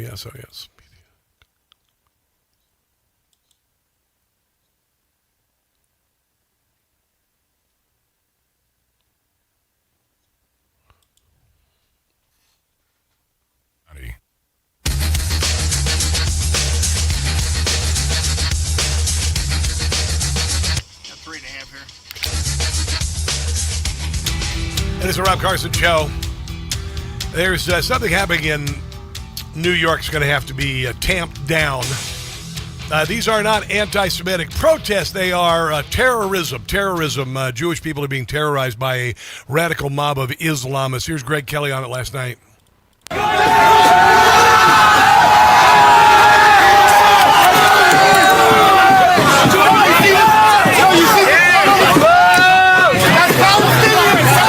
Now you're seeing radical anti-Semite, pro-terrorist individuals from other neighborhoods in New York City go into one of the most Jewish neighborhoods in Brooklyn. It's called Midwood, right? Provoking, trying to start something, vandalism. You can't do that legally, by the way. You can't shut down the streets. They didn't get a permit to do that.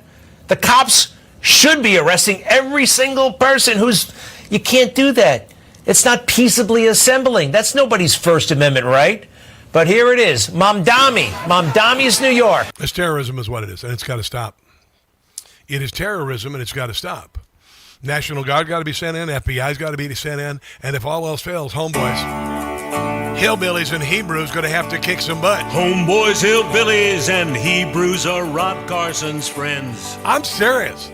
I'm about done with this nonsense. Better believe that they'll be friends to the end. Jake Lang, where are you? What? A new coalition to promote freedom. They're all about liberty. It's got to stop. The perfect trio to combat the left and look out for you and me. Enough is enough. Mamas, please let your babies grow up to be homeboys. Why not? Hillbillies and Hebrews is who you should raise.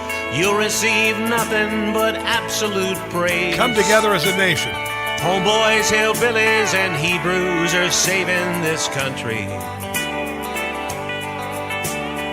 They love this land and they'll give you a hand. We need to give them our thanks. Yeah, this is not protest.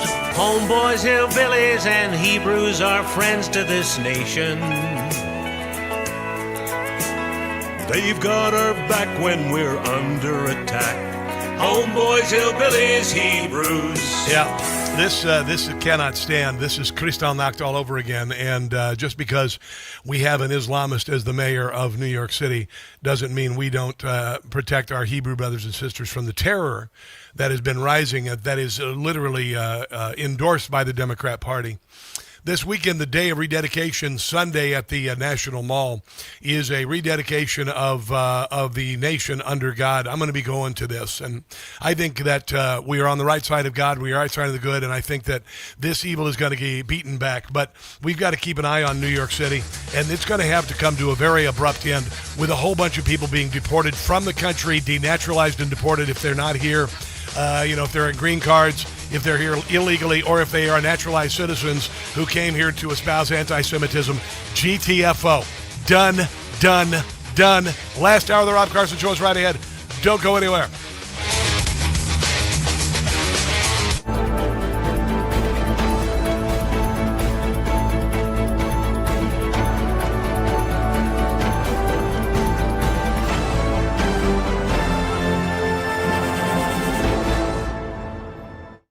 The Rob Carson Show is presented by Chapter, Medicare Guidance Simplified.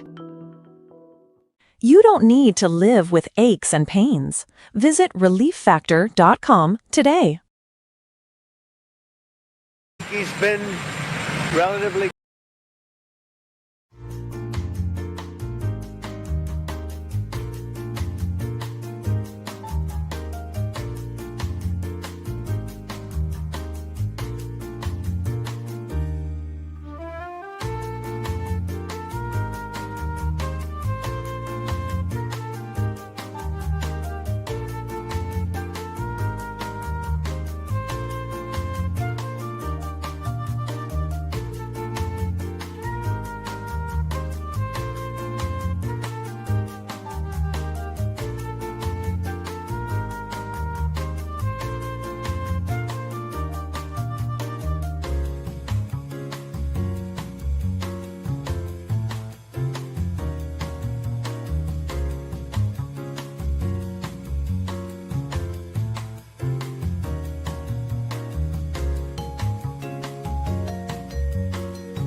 now.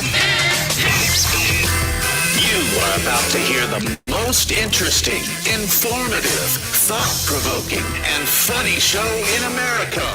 On air and on the World Wide Web. This is the Rob Carson Show. This is the Rob Carson Show.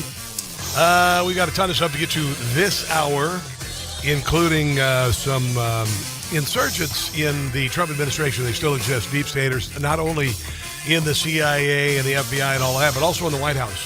So we're going to get to that very shortly. And then also the rise of racism in the country. And I remember, and I talked to you about this, and I just wrote a piece on Substack about a week ago called 12 Years, a PSYOP, about the Southern Poverty Law Center starting in 2012, dividing us with regard to race, and really putting the pedal to the metal on dividing us in race. And this all started with Barack Obama. Barack Obama, a spoiled, entitled adult child who was raised by white grandparents, half white, half black, spoiled, entitled, privileged child who grew up in a private school in Hawaii. His white grandparents raising him. He felt some sort of allegiance to a father who was irresponsible, a-hole, but he knew he could use race to move forward with a lack of credentials and experience, and that's why he became what he. And then he decided to go forth and use racism to divide all of us. And I had mentioned that I was in Generation X, and we'd kind of left racism behind us, and we all grew up watching All in the Family and Different Strokes and the Jeffersons and Good Times. We didn't think twice about it. We listened to black music. We listened to white music. We didn't care. Uhura made out with Kirk, before we were born. We didn't really care. We interracially dated.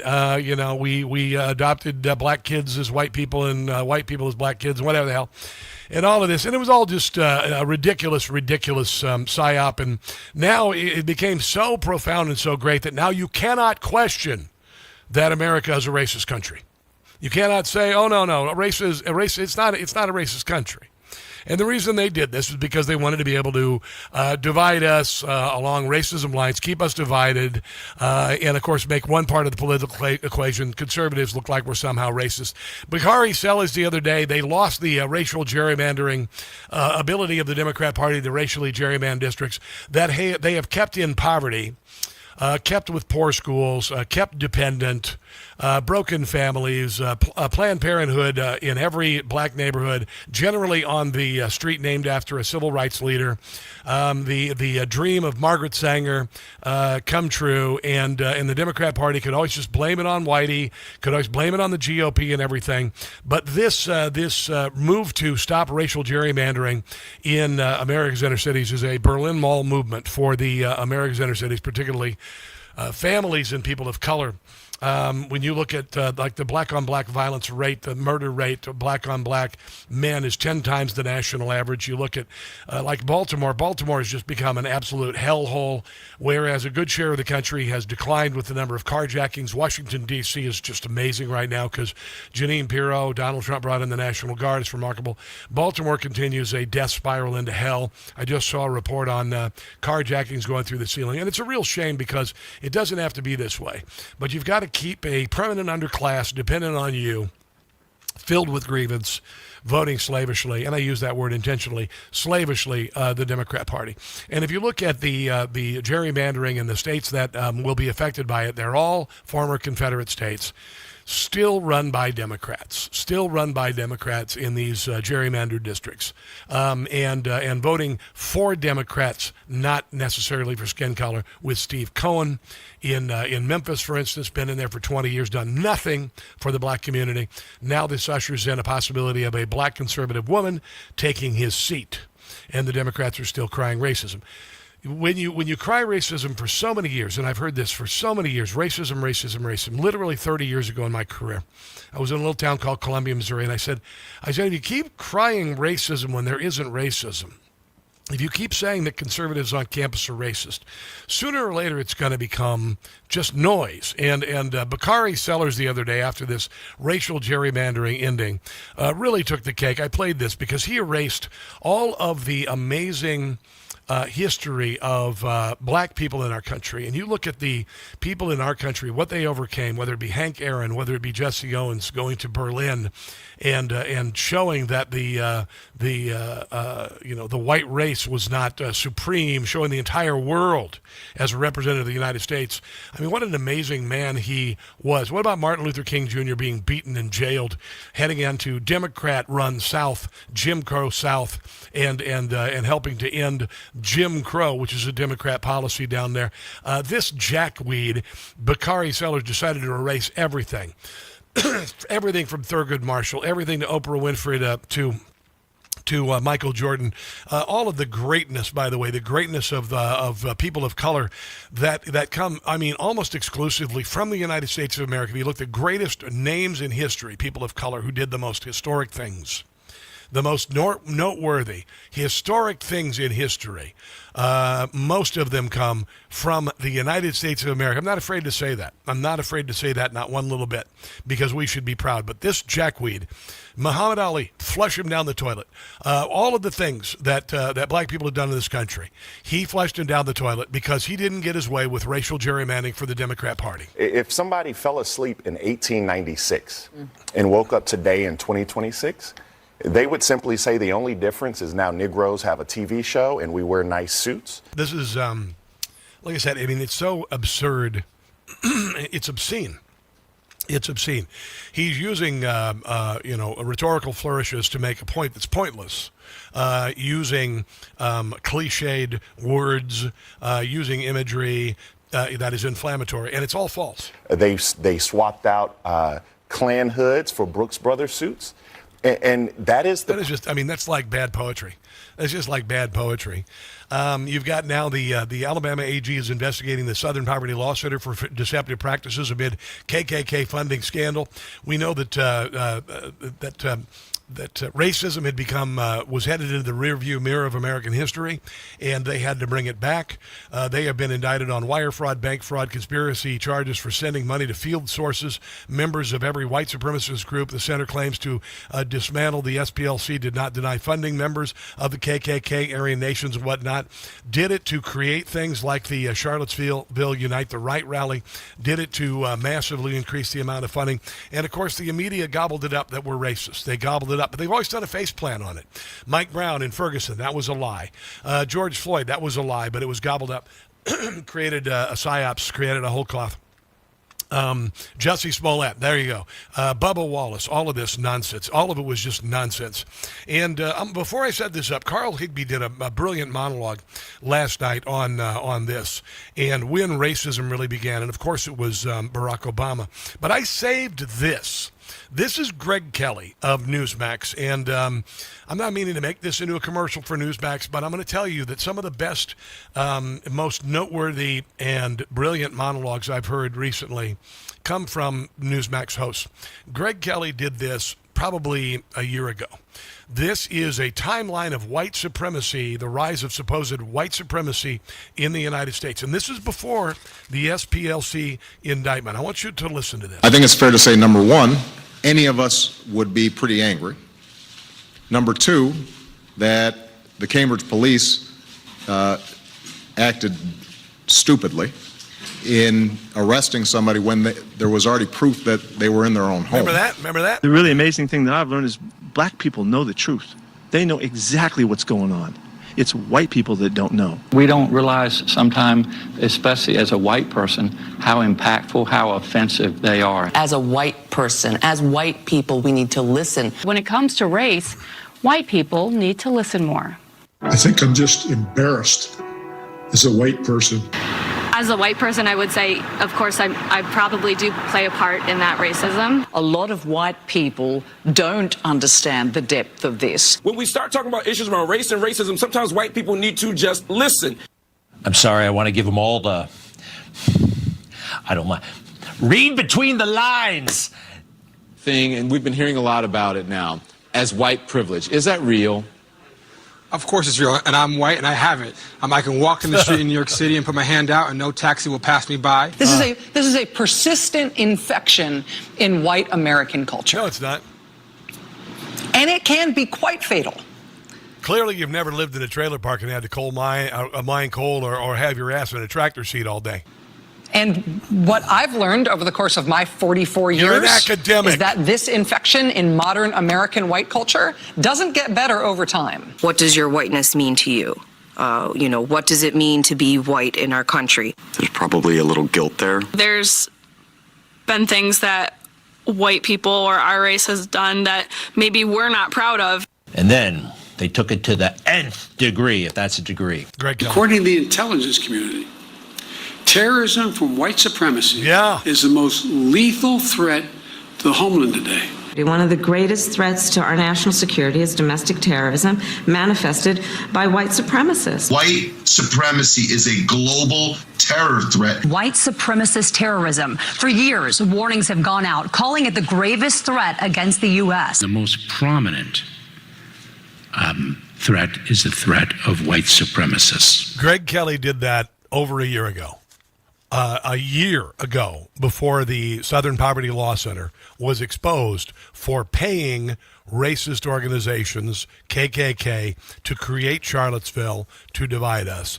Carl Higby's got a brilliant monologue on when this all started. Coming up on the other side of the break, this is The Rob Carson Show.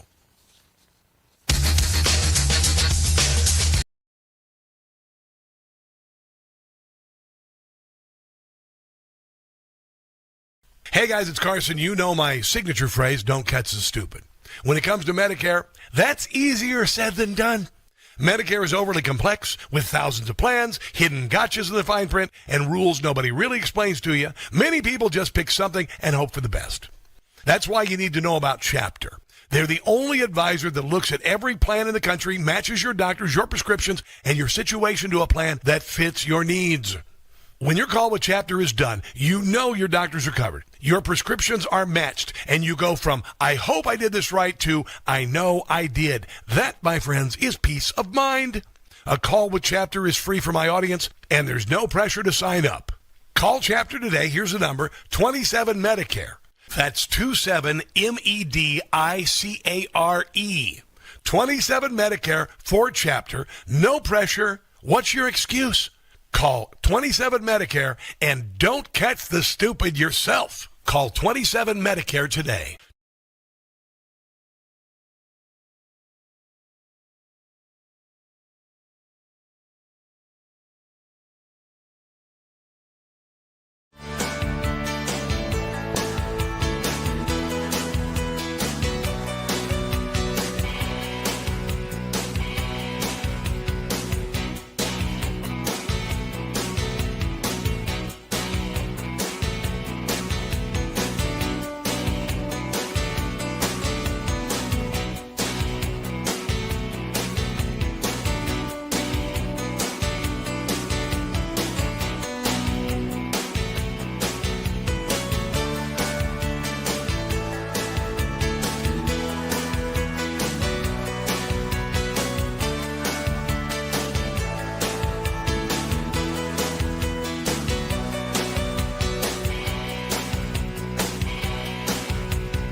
this entire white supremacy and all of this. It took me by surprise. And literally 12 years ago, when I was living here in Montgomery County, Maryland, with my son, and my son, I used to call all of his friends the United Nations, because they were all different colors and sizes and races and all this. And he went to a school that was 10% white, and all of a sudden, out of nowhere, I was told that my son was white privileged.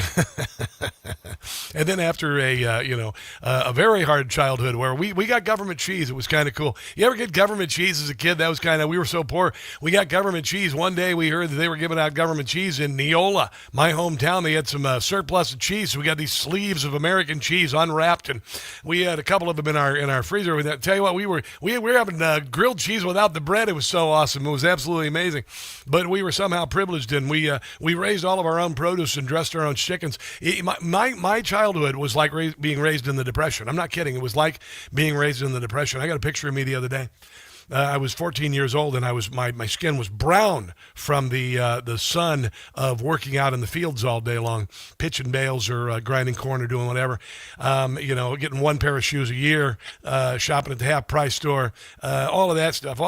But I was privileged somehow, and I just thought that was always absurd. And consequently, you've got a group of individuals who now are acting like, despite the enormous privilege of being born, say for instance in 1990. Versus in 1890, can say stupid things like this. This is State Senator London Lamar in Tennessee. When a black district was gerrymandered, was not, the gerrymandering was taken away, so a white man can't be voted in, and a black woman can actually be elected. And what she's saying, of course, is absolutely obscene. This is a deliberate plan to take away the black vote. Black people aren't Democrat and Republican. We vote our issues. And so far... It's absurd to say such a thing, that Republicans would want to take away the black vote. It's just stupid. It's also like keeping women from voting because women can't get an ID. It's just... honestly, this is... I tell you that conservative comedy is on the ascent because the left can't be taken seriously anymore. And you can't take that stuff seriously. And if you're dumb enough to fall for that, you're just an idiot. This is Carl Higbie last night about when all this racism and division, and he's a millennial. So even, a less, farther separated from Jim Crow and whatnot than my generation, which was Generation X. But here is Carl Higbie. Democrats have convinced their entire party that if they're not in control, it's somehow Jim Crow 2.0. Yes. Even though those laws were in fact perpetuated by Democrats, yes, by the way. Yes. But here's a clue why libs believe these things. Check this out. This is a chart from the 4 major publications that most libs read over their chai latte at their anti-capitalist coffee shop. The New York Times, the Washington Post, yes. LA Times, yes. and the Wall Street Journal, which is the least trashy of these. The frequency of the use of the word racism and racist. Yes. Declining, as you can see there, since the 90s. Then right when Obama declares his candidacy in early 2007, little pop with liberal media accusing just about anyone who opposed Obama of being racist. Of course. And it worked.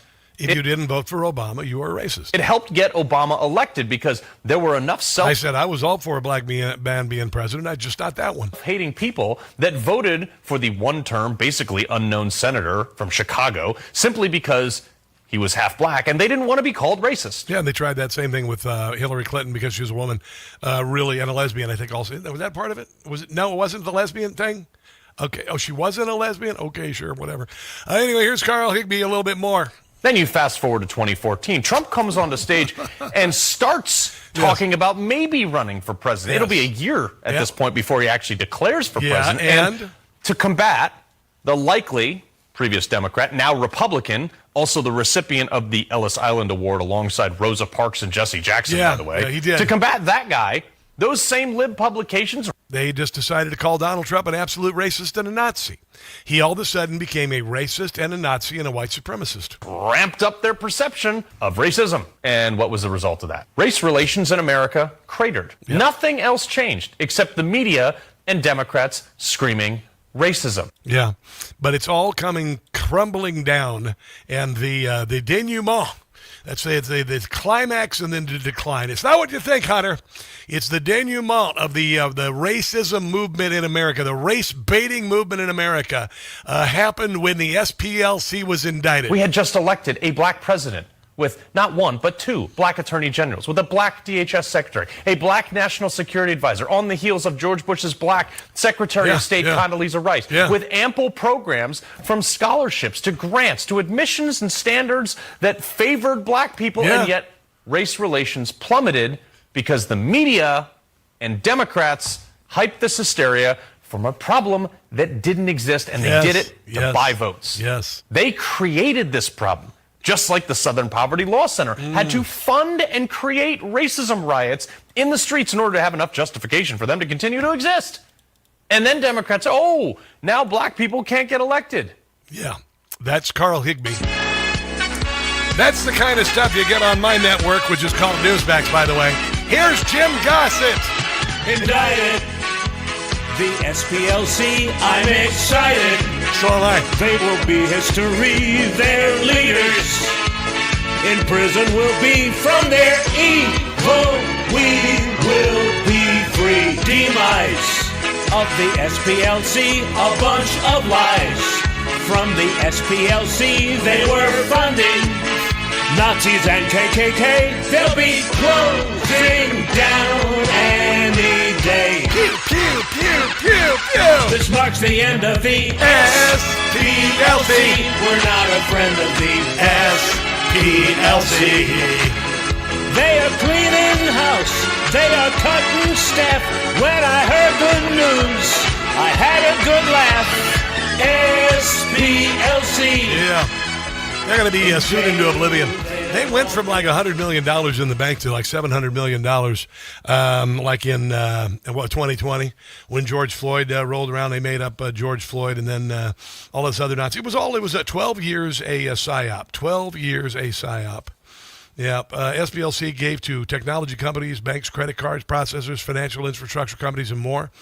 Regarding a hate map, they called all Republican organizations, including Moms for Liberty, racist. There could be nothing more absurd than calling Moms for Liberty somehow affiliated with the KKK while they were paying the KKK. While they were paying the KKK. It really is remarkable. And the SCOTUS decision regarding racial gerrymandering was a Berlin Wall moment for America's inner cities. These gerrymandered districts that have been dominated by Democrat rule, poverty, dependence, crime, broken families. I can go on and on. And I think that the sun is shining in on those areas, and Democrats are being exposed for all of this. More unbelievable fraud coming from Minnesota, and Brandon Gill's the head of a new task force to go after fraud, particularly in Ohio. So we'll get to that coming up. Let's take a break and come back. This is the Rob Carson Show. In New York City, Zoran Mandami is doing an estate tax of up to 50%. That's what he's pushing for. For families leaving behind a life's earnings, that's devastating. What are you leaving for your family? Do you have life insurance? I do, because I want my kids to be able to live a great life, pay off debt, maybe have it a little easier than I did. You can protect your family with life insurance from Ethos. Get up to $3 million in coverage in as little as 10 minutes by going to ethos.com/Carson. Application times may vary, rates may vary, but protection is there for you. If you get life insurance through Ethos, it'll give you peace of mind in case something happens. Ethos helps provide financial security for your family. Ethos helps protect them in this frequently unpredictable world. There's no medical exam, just answer a few health questions online. Get a rate in as little as 10 minutes. Get the ball rolling today by going to ethos.com/Carson. That's ethos.com/Carson.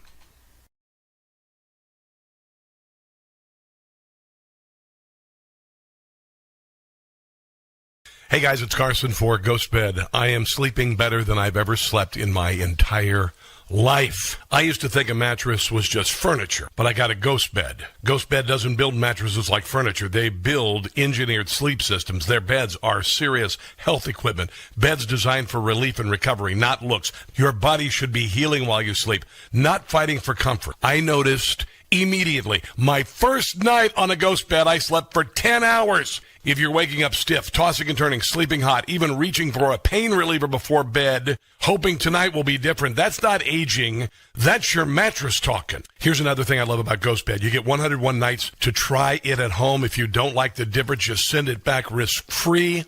Ghost Bed is currently having their Memorial Day sale plus an extra 10% off for my audience. Go to ghostbed.com/Carson and use promo code Carson. Ghostbed.com/Carson. Promo code Carson for the sleep of a lifetime.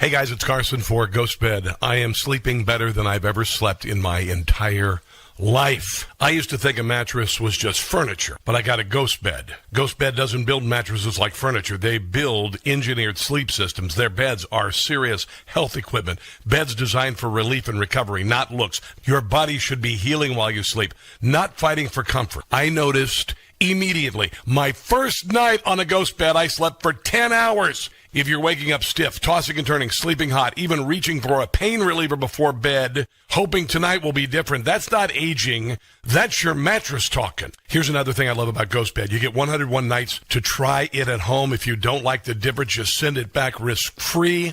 Ghost Bed is currently having their Memorial Day sale plus an extra 10% off for my audience. Go to ghostbed.com/Carson and use promo code Carson. Ghostbed.com/Carson. Promo code Carson for the sleep of a lifetime.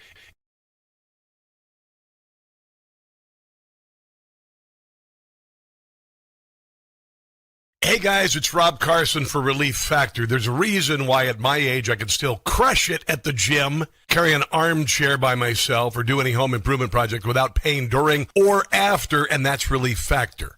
When it comes to supplements, the two things that matter most, it works and you trust it.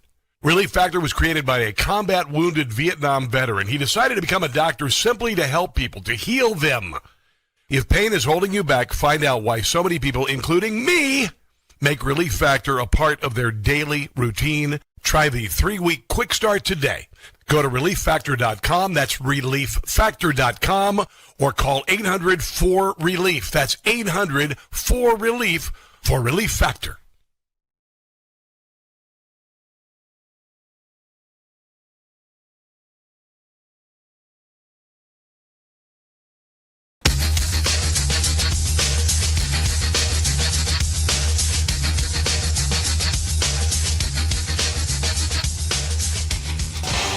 It is a Wednesday edition of the Rob Carson Show.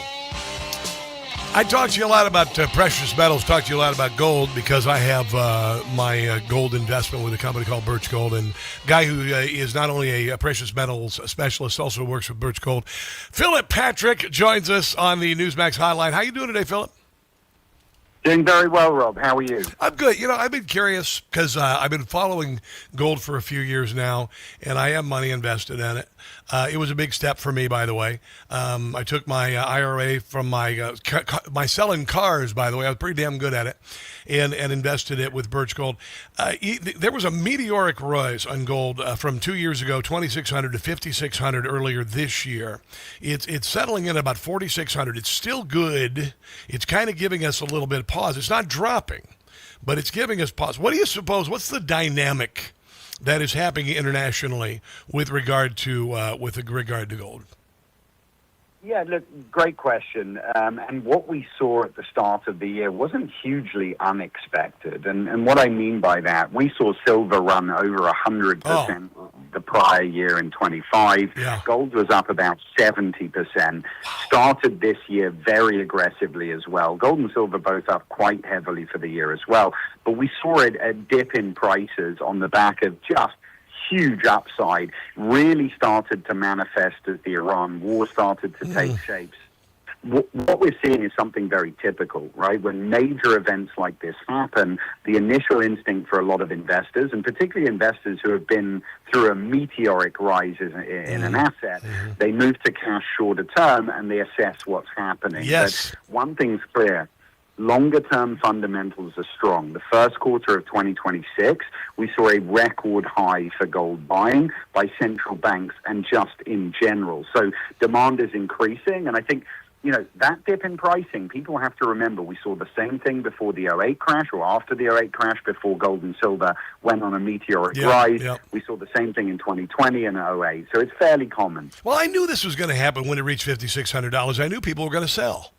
Because if you've been sitting on gold, if you bought at 26 and it reached 56 in January, you know that a lot of people wanted to do some profit taking, which gave us a breather. For those of us who've watched it, and maybe we got in a little bit late, it gave us a breather. It gave us $1,000. Now it's $1,000 less than its high, and gave us the opportunity to buy in when other people got out. It's exactly right. And one thing was clear from the drop was it was coming from the paper markets, right? You have to remember a lot of these people buy paper versions of precious metals. As prices increase massively, they're forced to make margin calls and essentially front cash to hold positions. And a lot of times it leads to sell-offs. But I agree with you. All this has done is sort of reset the floor and created a new buying opportunity for investors. Because the fundamentals are stronger today. Yeah, we've got the Iran ceasefire on life support, and it really looks like we're gearing up to kind of finish this. What do you suppose that means?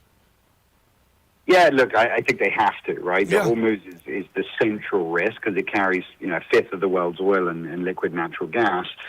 Trump is right now to push for a stronger deal. Brent crude prices are still elevated, about $107 a barrel.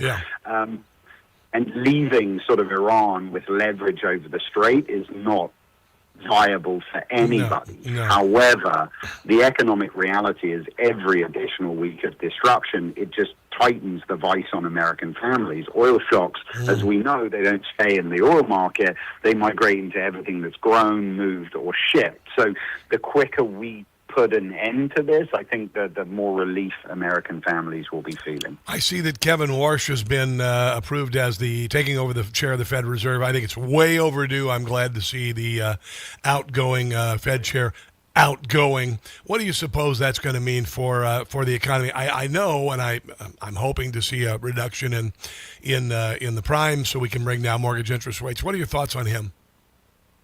Listen, I think he's a great selection to run the Fed. He's got very, very good ideas. I think he's coming in at a very tough time. Had we not had the Iran war, we saw what happened to CPI yesterday. It shot up now to 3.8%. It's going to be very difficult for him to come in and sort of rationalize lowering interest rates. So personally, I don't think we're going to see any interest rate cuts this year, maybe next year, but they're going to have to get a handle on this inflation. And I think if Warsh cuts too soon, it'll go up. Borrowing rates on the long term will go up anyway. Yeah, I understand that. I understand that. We're selling a house in Kansas City right now. I know we could do better, but we got to get out of the house. The economy say the economy is looking good. The headlines are saying the economy is good. Manufacturing coming back. A lot of people are feeling still broke though. What do you suppose that's all about? Yeah, it's really confusing, right? Because you look at job creation, you look at GDP, and the numbers look really good, yet you speak to people and working class families are running out of money. They're dipping into savings, they're racking up credit card bills. What we're seeing now is basically a K-shaped economy, right? Growth at the top keeps the averages looking respectable while the bottom half is struggling and using sort of buy now, pay later for groceries. So, White House recognizes it, right? They're open. They're waking up to this idea. They're talking now about a new oil refinery. They're talking about suspending federal fuel taxes to lower prices. They're spending tariffs on imported beef. So they're doing what they can to ease the pain for American families, but the reality is the pain is there. Yeah. What is the case for gold in an environment like this? Look, I think it's arguably the same as it is the rest of the time. Gold is not about growth. It's about wealth preservation. Yeah. It's about stability regardless of what happens in the broader economy. And, the more we see issues like this appear, whether it's wars in Iran or, in Ukraine, all of these things, geopolitical instability, inflation rising, the world continuing to run from the US dollar, these things don't bode very well for traditional assets, but they do bode well for gold. So I think everybody should think about having some measure of a hedge in place. Major banks now raising predictions again. JP Morgan came out recently. They're forecasting $6,300 gold price by the end of this year. That's, that would be amazing. Upside from that. Listen, I'm bullish about the economy. I don't have a degree in economics. I just use common sense. And what the president is doing with regard to the economy is obviously what needed to be done. The speed bump is we had to get rid of the terror proxy of Iran that has waged a 47-year war on the entire world and was on the cusp of a nuclear weapon with a missile that could reach London. There is no doubt about it. And I know this is going to be coming to a very abrupt halt very soon. Freedom is going to sweep. A millennial freedom and peace is going to sweep across the Middle East, and a new era of economic boom is going to hit America. I appreciate you being on the show, Philip. I hope you're doing well, man.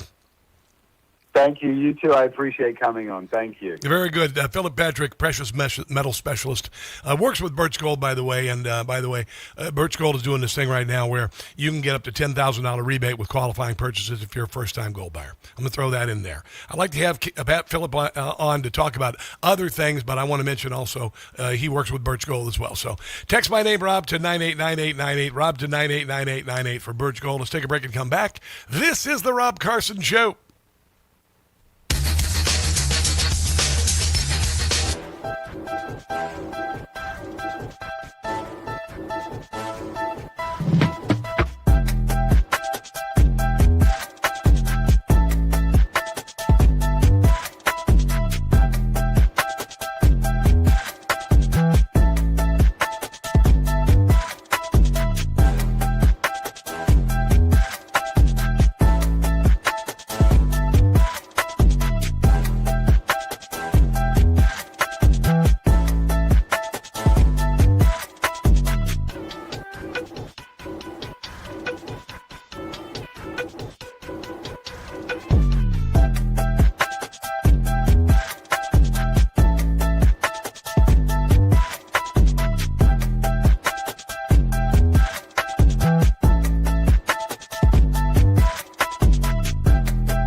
It's the Rob Carson Show. Appeals court blocks $83 million to E. Jean Carroll amid a Trump appeal because, you know, she's nuts. She's certifiable.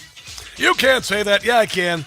In 2019, she accused Trump of raping her in a Bergdorf Goodman dressing room, an address that did not exist in that year. And then also there were no witnesses. She didn't know the date of the year, and the only thing she had was a sycophantic jury that wanted to go after Donald Trump, and a judge that went along with it. It was really absurd. The whole damn thing was absurd. Really, really, really absurd. Kind of an insult to real incidences of these things, like, I don't know, allegedly happened with Eric Swallowswell. 2 high-level White House insiders caught on undercover video bragging about internal subversion against Donald Trump. You know, this is really stupid. These guys are both done. Maxim Lott, special assistant to President Trump on the White House domestic policy, admitted to the undercover journalist, this is James O'Keefe, that domestic policy decisions are often made based on what feels like a good idea, not on the president's input. Benjamin Elliston, budget analyst manager within the executive office, said that we have to get Trump. He's effing it up for everybody. We've got to get rid of him. Not a good idea. Here's a little audio. We'll try it again. We have to get rid of Trump. Seriously. He's a mess. He's it up for everybody. Yeah, he's bleeding it up for everybody. Not a good idea. He is now on leave. Probably done. He said Trump is a madman, by the way, insisted coworkers can't know how he truly feels about the current sitting president of the United States. Well, you're done. You are unreliable. If you worked in a company and you talk this way about the CEO, you'd be fired as well. And he should. Here's a little bit more from Newsmax this morning with regard to this guy who's now unemployed. Well, no, you know, it's interesting. I mean, this man chose to work for the president. I mean, he's there. He has a job in the administration serving the American people, serving President Trump. And yet he's bashing him publicly. I realize D.C., maybe he's had a few too many drinks, but actually this exposes a lot of truth of what he actually stands for. Yeah, so I think we saw more of this in Trump 1.0, where there were more people who were opposed to the president's agenda going against him from the D state. I think we've seen less of that this time, but there's still individuals. Yeah, and then also let's not forget John Brennan, who says there are still deep staters working against the president. I think, as Liz mentioned, there's still a legion of professionals in the law enforcement environment, Department of Justice, as well as the CIA and other places, the ones who are refusing to follow politically motivated prosecutions. I mean, if they come from a Republican, completely fine when it came from Joe Biden and whoever was pulling his strings, Barack Obama. Honestly, ridiculous. Last night, Mark Meadows was talking to Rob Schmidt about Comey and Brennan, who hopefully are going to be going to prison for their political persecutions of Donald Trump, his followers. Well, I think it's DOJ holding the weaponizers to account, Rob, and it's almost very difficult to listen to some of those comments when you know the fact that they actually ran to MS Now, which was in MSNBC at the time, to perpetuate the same Russia hoax. MS Now got worse. Who carried it over and over again, and to suggest that there was nothing there and now it's weaponization. Listen, one thing I know is Attorney Todd Blanche is a very good attorney. He will follow the facts. But the other thing that we know is for years they said, this was the whole Russia collusion narrative consumed the first Trump administration, Rob, and yet now they're acting like, they were innocent bystanders, and it was the worst. Political persecution it was very much like the former Soviet Union. People need to go to jail, and for anybody feeling any sort of sympathy or empathy toward Jim Comey, here he is a couple of years ago talking about Donald Trump. Everybody wanted to put our president in jail for life. Everybody in the world in the deep state wanted Donald Trump politically persecuted. They raided Mar-a-Lago without good reason. They planted evidence. They tried to keep him off the ballot. They impeached him twice. Never, ever, ever forget that. It probably makes sense to impeach him, and I'm glad that happened, convict him, bar him from future service, have the prosecutors, the local prosecutors in New York, pursue him for the fraudster that he was before he ever became president, lock him up for the garden variety frauds he did there, but don't give him that center stage, that dominant role in our national life. Let him stand on the lawn at Mar-a-Lago. Oh, I hope he goes to jail for a very long time. When he does, when he's frog marched to prison, I'm going to celebrate. I'm going to celebrate a little more from Mark Meadows because these jackweeds didn't think Donald Trump would ever be elected because they were working so hard to keep him off the ballot, to put him in jail, to take his fortune, and ultimately to try to kill him now 3 times. Well, it did, and they never thought that Donald Trump would be back in the White House, and we wouldn't have accountability or any transparency as it relates to these things had Donald Trump not been elected. Yeah, now we've got 2.5 years to gut these agencies and find these fiends and expose them and indict them and imprison them. In November, but the American people are smarter than that. Yeah. You know, here's the fact that they continue this narrative of weaponization that supposedly is different than the last 4 years. Yeah, we're done. The accountability is coming. The feces is hitting the fan. In Minnesota, more fraud. This is remarkable, actually, but not surprising. SNAP fraud. Here's how they do it in Minnesota. Charges announced tonight after more than $1 million in SNAP benefits were stolen in Minnesota.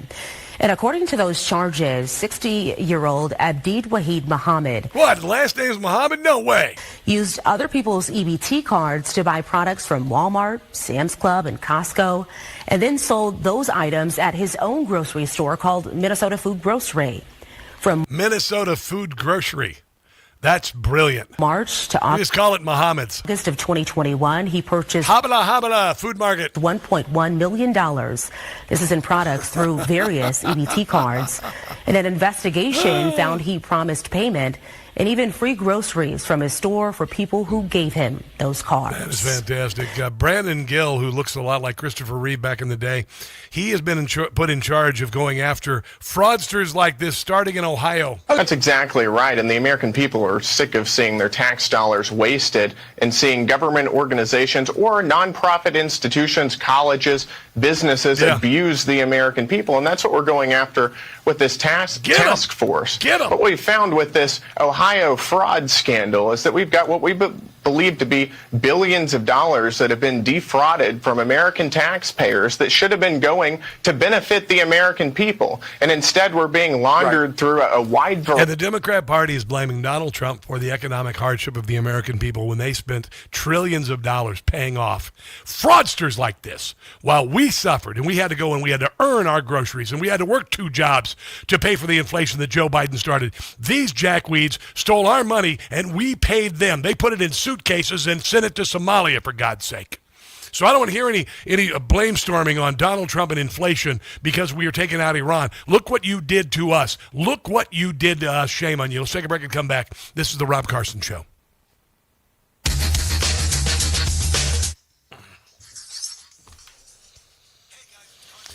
Hello. Oh, yeah, we can do that. Sorry, I got to talk. How you doing, kids? You had a good show? I'm having a good show. What are we talking about over here? Mary Glow. Hello, Mary Glow. You're talking about songs that make you cry until you can sing them without crying. I don't even know what that is, but there are songs that make me cry. Hallelujah by Jeff Beck. Or that's not Jeff Beck, but Hallelujah. It really gets me sometimes. Rob, I agree with you about almost anything. The scream made me jump and think, dirty rat. You made me laugh. Okay, all right. I'll take your word for that. But I'm glad you do. I'm not asking you to agree with me on everything, but I will tell you that if you don't, you're wrong. You don't have to agree with me.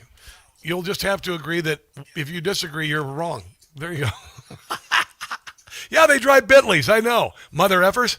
I mean, meanwhile, while I was selling cars, I was driving a 2006 Toyota Sienna with 170,000 miles on it. I sold it with 260,000 miles on it.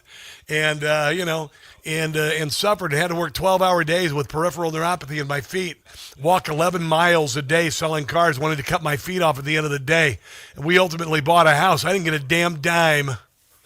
I did get food stamps 7 years ago. Because we were that poor, I was about ready to go live under a bridge. I thought I was going to have to. Thought it was all over, man. It was bad. It was bad.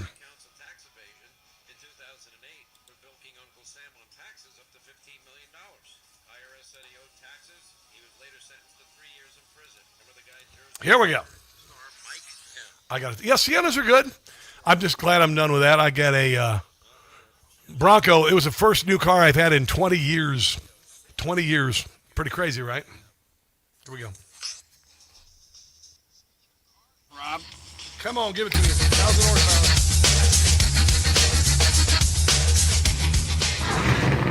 This is not an EV. And it never will be.